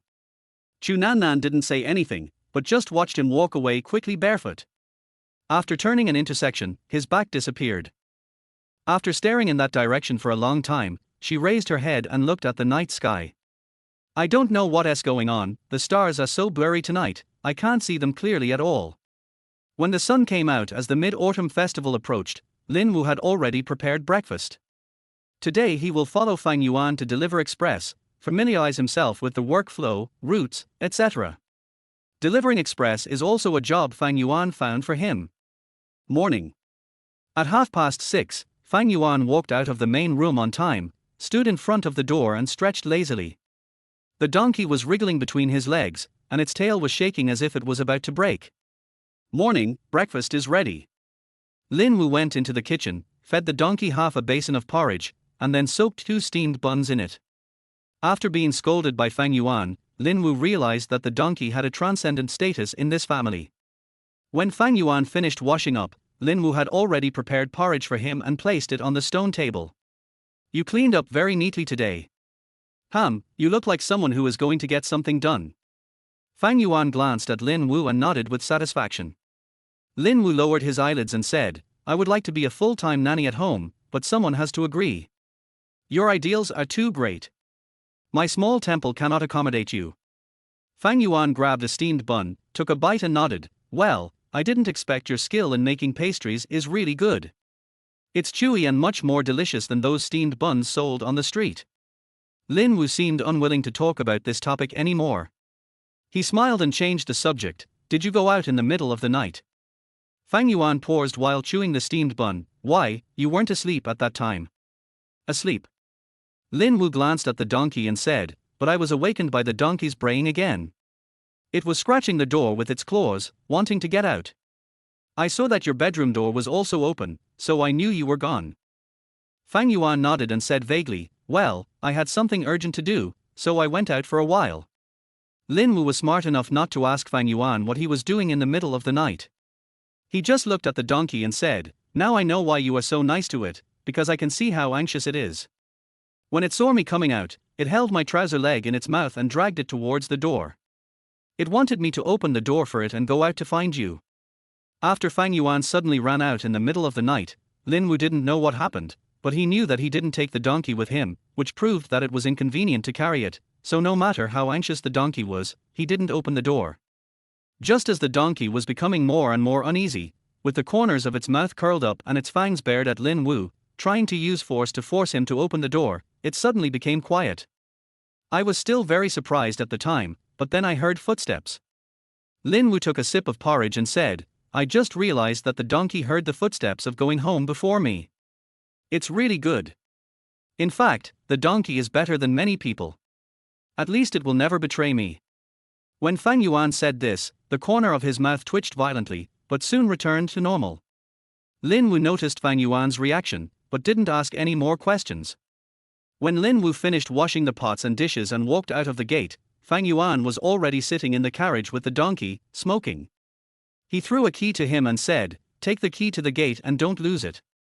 Lin Wu took the key, took a look at it, put it in his pocket, then walked to the front and got on the tricycle. When the president's assistant's special car arrived, Lao Chen hurried out of the office to greet him, took his hand and asked him some nonsense like, "Have you had breakfast? Did you have a hard journey?" Hearing that Lin Wu was Assistant Fang's successor, old Chen showed great enthusiasm and repeatedly asked Assistant Fang to sit in the house while he helped Lin Wu prepare the goods. As mentioned before, Fang Yuan never knew how to refuse other people's kindness. Since Lao Chen wanted to curry favor with the leader, he would feel uneasy if he refused. The sun was very hot at noon. Even Fang Yuan, who was sitting on the bike with an umbrella Lao Chen's in his hand, could not bear it, not to mention Lin Wu who was pedaling in front. His clothes had been soaked with sweat, but Mr. Fang didn't even look at them. He was still whistling and looking around, occasionally discussing with the donkey about a girl's long legs.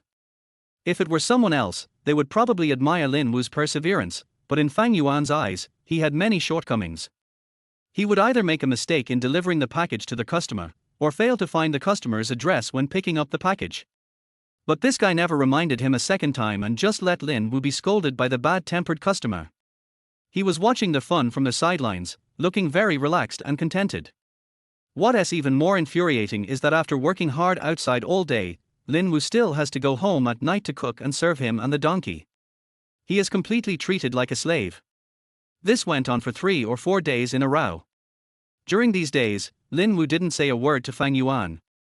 He didn't even take a shower after get off work in the evening. After barely washing the pots and dishes, he fell on the kang and fell into a deep sleep. Lin Wu was so tired yesterday that he didn't even have the strength to wash the dishes. But when he got up the next morning, the dishes and chopsticks were still the same as they were last night, not to mention that Fang Yuan could cook. He and the donkey were watching ants moving under the wall of the south room. Lin Wu still didn't say anything. After washing up, he patted his back with his backhand and walked out. Fang Yuan spoke up, "Where are you going?" Lin Wu didn't even look at him and said, "Go to work. I haven't had breakfast yet. Not hungry. But the donkey and I are hungry. If you're hungry, do it yourself. Okay, then get out of here, pack up your things, and I don't want you to pay me back. Just consider it as your salary for delivering packages these days." Fang Yuan stood up, smiled and said, "TSK, I knew you weren't the type to get things done. Let me give you a suggestion, you should become a pickpocket. At least that job doesn't require much effort, and at most you'll get beaten up if you get caught." Lin Wu turned around suddenly and glared at him fiercely. Mr. Fang was not afraid. "Why, you are not convinced? I'm going to cook." After squeezing out these words from between his teeth, Lin Wu quickly walked into the kitchen. "Why didn't you just say it earlier? Why make me angry for no reason?" Fang Yuan squatted down again, clasped his hands over his chest, and watched the ants move like the donkey. When ants are about to move, it means it is going to rain. Sure enough, at around 10 o'clock in the morning, it started raining. Not heavily, but enough to wet people's clothes. There was plastic sheeting on Fang Yuan's car, which was enough to cover the package and the donkey. He was holding an umbrella himself, but didn't care whether Lin Wu got wet in the rain. Chapter 25, A True Idiot. Every autumn rain brings a chill. As the rain got heavier, Lin Wu, who was soaked all over, began to shiver with cold. He really wanted to ask Fang Yuan to stop and take shelter from the rain, but the guy never said anything, so he could only pedal forward. If he suggested taking shelter from the rain, Fang Yuan would start to speak sarcastically and sneer at him, saying that he was not manly. Mr. Fang felt that this training of Lin Wu was completely well-intentioned, just to polish the sissy aura in him. Didn't she say that she didn't want to be called a sissy? Then people must be able to see it from the bottom of their hearts, right? As for why he hoped Lin Wu could become more manly, Fang Yuan couldn't explain it. Maybe he just felt annoyed seeing him acting like a sissy? When Lin Wu's hands, which were gripping the handlebars, began to shiver from the cold, Fang Yuan finally relented. "Okay, let's go to the bus stop in front to take shelter from the rain before we go on. The donkey is a little suffocated and needs some fresh air." Lin Wu really hoped that at this moment a bolt of thunder would strike from the sky and burn someone to ashes. Unfortunately, there was no thunder until Fang Yuan jumped out of the car whistling. After the rain, there were many people taking shelter under the bus stop. When they saw Fang Yuan and the others coming in, they all moved aside with some disgust. Some people, who obviously only earn a little money every month, always look down on working people. Fang Yuan didn't care what these people thought of him. He saw a newspaper seller under the bus stop, so he just bought one and squatted there to read. The things published in newspapers these days are just like the advertisements above, not trustworthy at all. Fang Yuan would only contribute 80 cents when he had nothing to do during the rain. He would even disdain to look at them if you asked him to do so at other times. The first page is about important news, international situation, etc., which has nothing to do with Fang Yuan, so he is too lazy to even take a look at it. Similarly, Fang Yuan thought the second edition of the City News was full of nonsense and was far less interesting than looking at the photo album of an NBA star's sister-in-law. He was about to turn it over, but his brows suddenly frowned. A major piece of news in the city attracted him, policewoman style. After reading the news at a glance, Fang Yuan sighed heavily in his heart. The thing he was most worried about finally happened. The newspaper reported in detail the whole process of how Officer Chu Nannan, the captain of the criminal police team of Tsuejia District Branch of Tanwang City, fought wits and courage with an international wanted criminal and finally succeeded in killing him. A color photo of Chu Nannan was even published in the newspaper. This made Fang Yuan very angry. Chu Nannan was mentally ill, and those leaders were also shit-eaters. Don't they know how to protect their comrades? Aren't they afraid that she will be retaliated by the dark forces?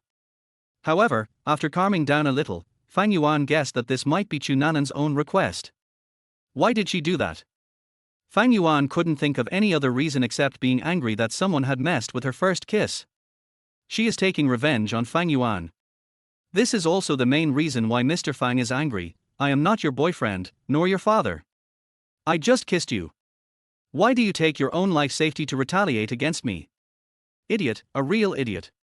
Fang Yuan looked at the heroic Chu Nannan in the photo and cursed softly, then he heard someone beside him coldly ask, "Who are you calling an idiot?" Fang Yuan turned around and saw Chu Nannan in plain clothes. Chu Nannan was wearing a grey sports suit with her hands in her pockets. She looked obviously haggard, but her eyes were full of indifference. Chu Nan had been taking shelter here for a long time, but because there were so many people here and she was wearing plain clothes, Fang Yuan didn't recognize her.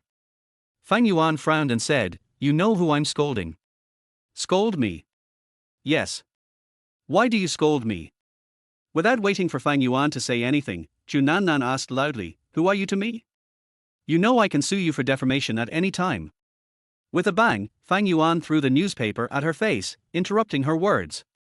The newspaper fluttered in front of Chu Nan's face, and then scattered everywhere. One of the newspapers happened to fly onto the knees of Lin Wu, who was squatting in front of the car and trembling. He subconsciously reached out and grabbed it. "You dare to fight me?" Chu Nan was stunned for a moment, then shouted sternly, "Idiot." Fang Yuan watched her utter these two words, then turned to Lin Wu and said, "Let's go." Lin Wu didn't say anything, just looked up at the sky outside. At this moment, the rain was getting heavier. It was obvious that he didn't want to leave. "Deaf?" Fang Yuan asked coldly. Lin Wu bit his lip, stood up, folded the newspaper a few times, and put it in his pocket. At least, it can help to keep warm a little. Maybe he felt that his attitude towards Lin Wu was a bit too harsh. Coincidentally, the newspaper seller also sold raincoats, so Fang Yuan bought one for him and threw it to him. Lin Wu caught it but didn't put it on.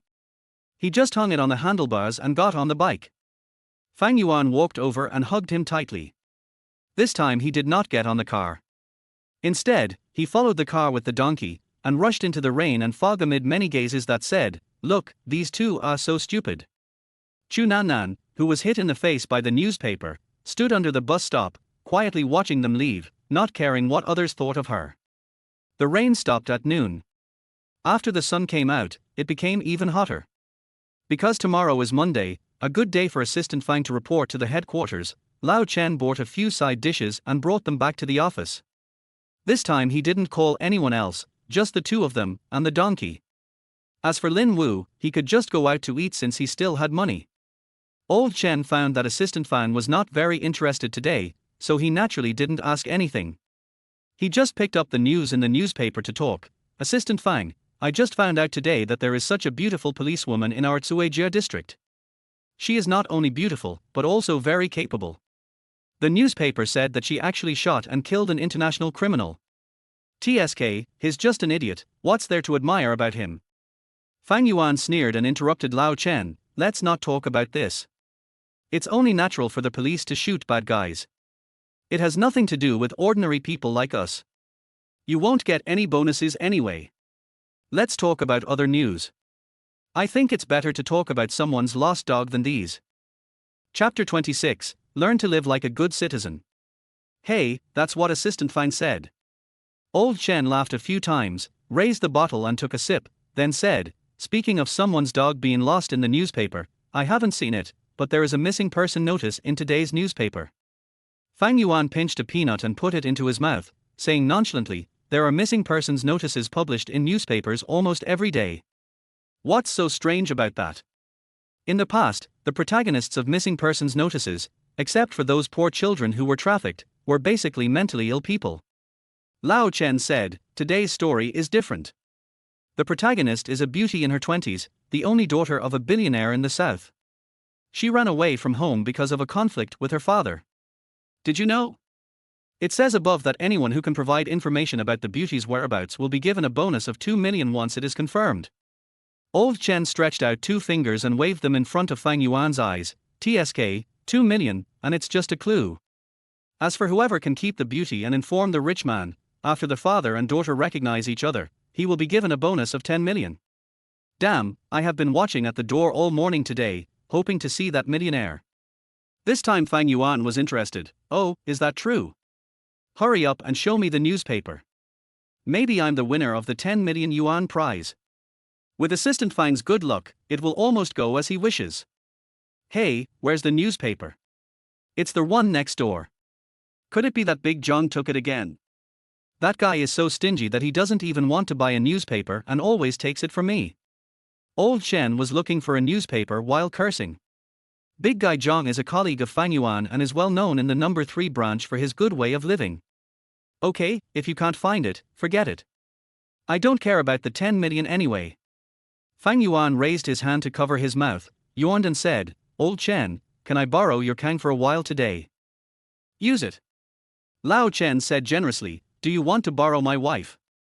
Forget it, I can't handle my sister-in-law's tonnage.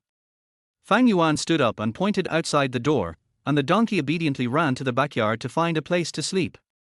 Lao Chen's lounge was very simple, and the worst thing was the strong smell of stinky socks. However, this did not cause any harm to the other party, and instead made him feel somewhat familiar.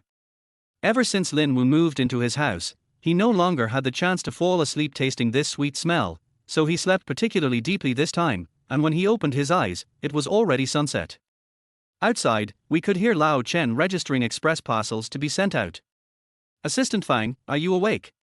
When Lao Chen saw Fang Yuan coming out yawning, he immediately put down his work and happily poured him a glass of water. Hey, Lao Chen, can you please stop being so polite?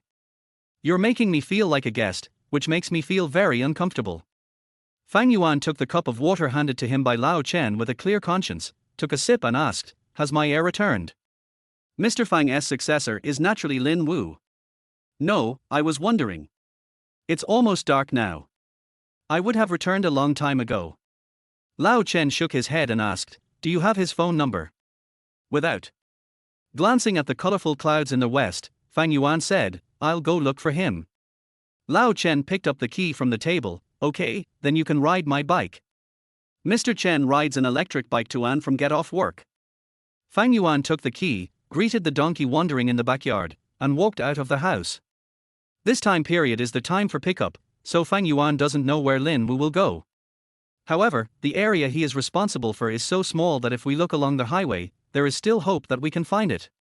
Now he was just worried that Lin Wu would abscond with the customer's express delivery on his beloved car because of his bad attitude, which would have a bad impact.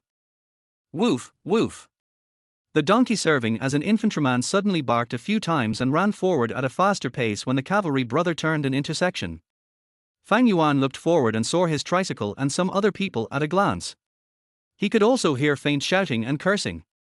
Fang Yuan suddenly felt that this scene was very familiar, as if it was the same thing on the day when Lin Wu shamelessly followed him home. Sure enough, when Fang Yuan parked his electric bike and squeezed into the crowd, he found 4 or 5 people punching and kicking Lin Wu, who was lying on the ground with his head in his hands. There was a bald guy standing next to him, cursing, fuck, you stinky bastard, do you think you can quit my circle just because you want to? Damn it, dog, you haven't eaten yet, use more force, ouch. When you read martial arts novels, you will always see this scene. When someone gets tired of being a killer and wants to quit the organization, he will be hunted down by the organization. The reason why Baldy and others beat Lin Wu was like this. After Lin Wu first came to Tanwang City, he hung out with these people in order to fill his stomach. Later, he turned over a new leaf and left without saying goodbye. Baldy was very unhappy about this and immediately went around looking for him to clean up the mess. I accidentally met him on the road today, and of course I showed no mercy. The bosses in the underworld hate it most when their subordinates betray them, so even though Lin Wu's nose and mouth were covered in blood after being beaten, he still didn't feel satisfied and shouted at his subordinates to beat him to death. There were quite a few onlookers, but who dared to dissuade them? Fang Yuan did not dissuade him. He just used his actions to show how angry he was. He slapped the bold brother hard on the back of his neck, knocking him to the ground. Damn it, I can train sissy guys, what the hell are you guys? After Fang Yuan slapped his eldest brother to the ground, he ignored everyone else and just kicked him hard. Compared to those heroes on the streets, Brother Lu knows better where to hit people most painfully without causing life-threatening danger. R. After several kicks, the eldest brother started screaming like a pig being slaughtered on the ground. As expected, the younger brothers who surrounded Lin Wu and attacked him immediately stopped and pounced on Fang Yuan, all with their fangs and claws bared. A red-haired man was the first to pounce on him, making an "Ayo sound like Bruce Lee, so he was the first to realize that he was not Bruce Lee, but at most a human sandbag. Fang Yuan twisted his waist to dodge his kick, then flashed his right hand in front of his eyes and hit him hard on the chin with his left fist. Without waiting for the red-haired man to scream, Fang Yuan raised his foot and stomped him for 5 meters away. Without any pause, Fang Yuan grabbed a guy with a rooster comb by the hair and threw him to the ground. The guy's forehead hit the road heavily and he fainted. People have always sympathized with the weak, so even though no one dared to stand up when Lin Wu was beaten, they had been looking forward to a heroic general coming to deal with these gangsters. It was just that this hero was too ruthless, and he beat them to death. Before people could recover, their 5 thugs were already lying there. 3 of them fainted directly, and one was still standing, but his eyes were rolled back, and he was staggering, bent over and retching continuously. This is a typical symptom of concussion. If it is more serious, it will be life-threatening. Fang Yuan raised his hand and pushed the retching brother to the ground. He walked to the eldest brother who was about to get up and raised his foot to grab his right hand which was supporting the ground. The eldest brother was really scared. He never expected that someone so good at fighting would appear. Especially the coldness in Fang Yuan's eyes made him feel that even his little bird was cold. His teeth were chattering. He wanted to beg for mercy, but he couldn't utter a word. He was so frightened that he couldn't speak, but Fang Yuan was too lazy to talk to him. He just gave a sudden force with his right foot. The eldest brother finally uttered a simple note, R. For fingers on the eldest brother's right hand were stepped on and broken by Fang Yuan. Shut up. The eldest brother's screams made Fang Yuan interested in talking. Big brother shut up immediately. He knew very well that if he didn't shut up, he would lose his wrist. Fang Yuan raised his hand and pointed at Lin Wu who was slowly getting up from the ground. He looked at his elder brother and said coldly, if you dare to cause trouble to him again, you will be very happy for the rest of your life. The eldest brother didn't dare ask himself how happy he would be. After all, sitting in a wheelchair and not having to walk seemed to be in line with the happiness that Fang Yuan described. When the eldest brother nodded vigorously, the stench of feces and urine spread. In fact, most of these big brothers on the streets are the ones who are most afraid of death. They are currently free and easy because they haven't met anyone more ruthless. It's an honor to meet Baldy today. Fang Yuan really couldn't stand the smell of his eldest brother, so he frowned and walked up to a younger brother who had fainted. He kicked him lightly in the ribs with his toes, and the brother immediately sat up with a scream. But after seeing Fang Yuan, he immediately held his head with both hands and begged for mercy. Don't hit me again, I won't dare to do it again, big brother, spare my life. Fang Yuan asked calmly, who will pay for my brother's checkup at the hospital? After all, he was a street slicker, so he was smarter than most people. He immediately said, we'll go. Soon, the younger brother collected the cash of the 5 brothers and held it in front of Fang Yuan. There was about 2,000 yuan, and 1 yuan and 50 cents. A bunch of poor people. Fang Yuan cursed and walked up to the 2 brothers who had fainted. After they were kicked, they jumped up and down again. They didn't even dare to look at Fang Yuan again, and they supported each other and ran away in a panic. As the saying goes, if the people don't sue, the officials won't investigate. And since there wasn't a passing police officer like Chunanan, naturally no one would take care of the matter. When everyone saw that there was nothing to watch, they all dispersed. After Lin Wu stood up, he walked silently to the tricycle and sat on it. Are you okay? Fang Yuan asked with concern, do you want to go to the hospital for a checkup? I can't die. These 3 words were the only sentences Lin Wu said this afternoon. Fang Yuan didn't blame him and handed the money over. Lin Wu didn't even look at it and just rode away. Fang Yuan stopped him. I don't want it. Lin Wu still didn't look at him. Don't forget it. Fang Yuan threw the money at him, not caring about it falling to the ground, turned around, walked to the electric bike, got in and left. Because he had to report to the headquarters tomorrow and leave his beloved post and his comrades who had shared weal and woe, Fang Yuan felt that he had to express his gratitude no matter what, so he invited Lao Chen and the others to go to the restaurant. Lin Wu did not go. Fang Yuan didn't call him, but he specially ordered a dish of chicken stewed with mushrooms for him at the restaurant and packed it up to take home. The lights in the West Wing were off. It seemed that Lin Wu had already gone to bed. He had a hard day today. He got caught in the rain and was beaten up in the evening. I don't know if he felt uncomfortable anywhere. Fang Yuan raised his hand and knocked on the window. No movement. He knocked again. This time, the lights were on in the room, and Lin Wu's hoarse voice came, I'm asleep. I have something to tell you. Tomorrow. Tonight. Fang Yuan leaned against the wall and lit a cigarette. Amid the flickering of cigarette butts, Lin Wu opened the door. Fang Yuan handed over the bag in his hand. Lin Wu shook his head, no. In fact, he was really hungry. After all, the physical labor nowadays was so strenuous. He refused because he was angry with Fang Yuan. He couldn't understand why Fang Yuan tortured him like this. Fang Yuan didn't even hesitate. He swung his right hand and threw away the pot that was said to be made by a top chef. The corner of Lin Wu's eyes twitched suddenly, then he gritted his teeth and lowered his eyes. "Do you think I've been too harsh on you?" Fang Yuan asked him. Lin Wu asked coldly without even raising his head, "Do you know that you have passed some time?" "I did it on purpose." Fang Yuan said, "I do this to you in the hope that you can be stronger, so that you can have enough endurance and live a normal life.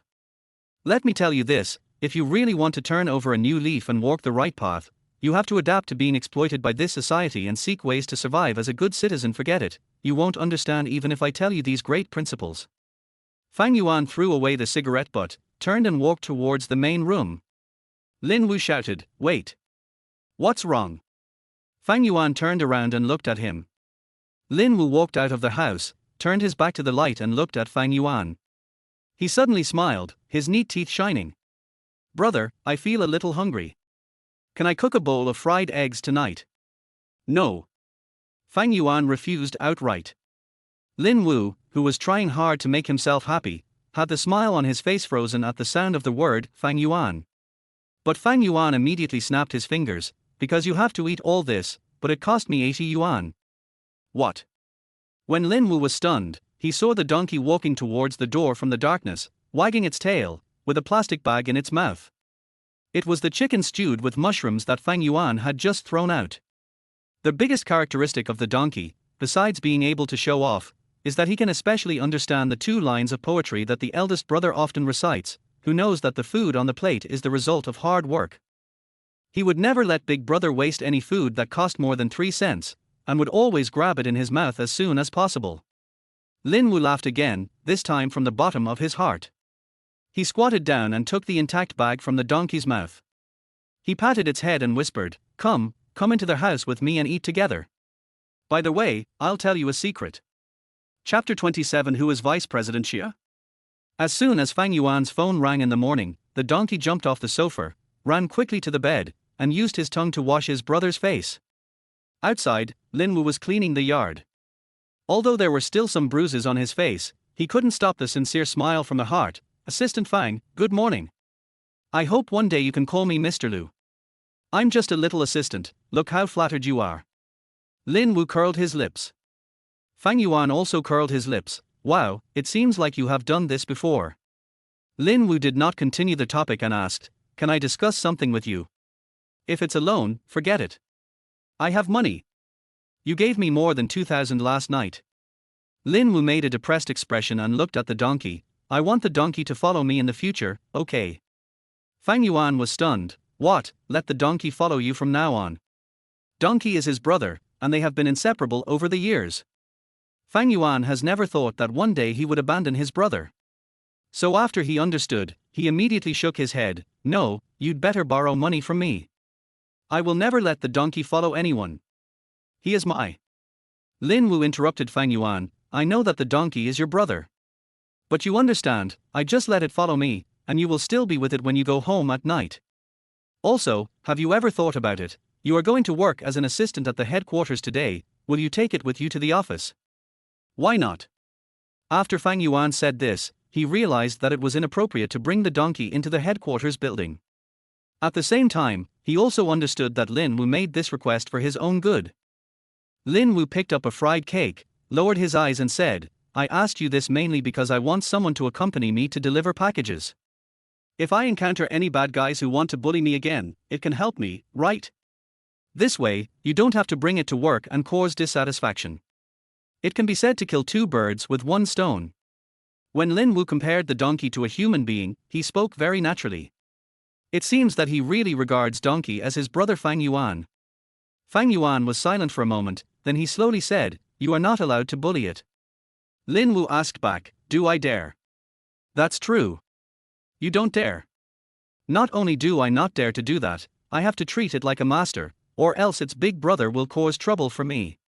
Hey, it's enough for you to know this." Fang Yuan smiled, raised his hand and snapped his fingers. "Donkey, come here." The donkey, which had eaten its fill and was wandering around the yard, immediately ran happily to Fang Yuan. From now on, you will hang out with your second brother Lin during the day. There is no other way. I really can't take you with me to work. Remember, you must listen to your second brother, don't run around alone, and don't eat anything given to you by anyone.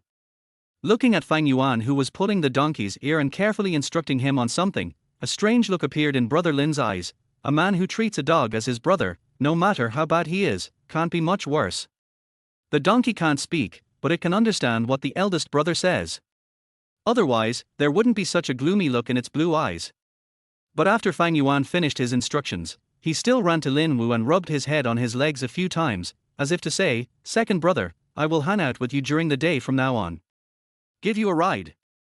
After the donkey jumped onto the carriage nimbly, Lin Wu also got on the tricycle and turned back to ask Fang Yuan. "Don't joke around. I'm the CEO's assistant now. Even if I don't have a Mercedes or a BMW to ride in for the time being, I will never ride in this broken tricycle of yours. It's too cheap." Fang Yuan answered with a nouveau riche face. "TSK, pretend." Lin Wu seemed to like to pout, and he looked very pretty. "If you don't want to sit, forget it, I'm leaving." Fang Yuan looked at Lin Wu's receding back, sighed a little, then quickly walked out of the alley and raised his hand to stop a taxi. Now that he is Assistant Fang, it seems like he would lose his status if he takes the bus to work. Mr. Fang felt that the relevant documents should have been issued long before he reported to the headquarters to let all employees know that an extraordinary assistant to the president would appear today. So when the customer service girl in the lobby politely asked him what he could do for her, Assistant Fang reached out and flicked the non-existent dust off his cuffs, then smiled politely and said, "My last name is Liu." Assistant Fang felt that as long as his IQ was not less than 80, the customer service girl would be able to guess who he was after hearing his last name, and should immediately smile attentively or even flatteringly and greet him. "Hello Mr. Fang, is there anything I can help you with?" The smile on the customer service girl's face did not add even a little bit of the element that Assistant Fang wanted to see. This made him a little dissatisfied, and his voice became faint. "My name is Fang Yuan. Is this guy sick? I asked him why he came here, but he said his last name was Fang, and his name was Fang Yuan or something." Fang Yuan read this meaning from the eyes of the customer service girl, and thought angrily in his heart, he is indeed a man with an IQ below 80. "Mr. Fang, please go to the rest area over there and take a rest." Fang Yuan didn't look like his IQ was below 80, so the customer service girl didn't feel comfortable asking the security guard to ask this guy to get out. "Hey, Assistant Fang, you're here." Just when Fang Yuan really couldn't stand the customer service girl's stupidity anymore, someone appeared at the right time. When he looked back, he saw Li Xing, with a briefcase tucked under his ribs, walking towards him quickly. Manager Li, who thought that Mr. Fang had some relationship with Vice President Xia, had already made up his mind to please him deliberately. After all, Xia Qianwen, the president of Shentong Express, only had one daughter, Xia Xiaoyun. If Fang Yuan really got together with her, he would be the future boss of the company. Those who work outside, especially senior executives like Li Xing, certainly know how to please the big boss. "Hello, Manager Li." After seeing an acquaintance, Fang Yuan smiled and stretched out his hand, shaking hands with Li Xing in a reserved manner. "Yanzi, this is Vice President Xia's special assistant, Assistant Fang Yuan Fang." Li Xing might have heard Yang Zi calling Fang Yuan just now, so he introduced her to her. Little sister Yang Zi suddenly realized why Fang Yuan had repeatedly said his first name and last name. She felt a little hesitant and quickly bent down to apologize. "Assistant Fang, I'm sorry, I really didn't know it was you." It's okay. Ignorance is not a crime." Assistant Fang, who was generous and magnanimous, certainly would not embarrass Yang Zi for such a small matter. He waved his hand and asked Li Xing, "Manager Li, I just heard you say that I was supposed to be the assistant to Vice President Xia." Fang Yuan always thought that he came here to be an assistant to the president. Unexpectedly, his future boss turned out to be a vice president, and that was Vice President Xia, whom he had long wanted to meet. Mr. Fang has a very good memory. When he smashed Li Xing's head with a beer in a hotel, he mentioned Vice President Xia.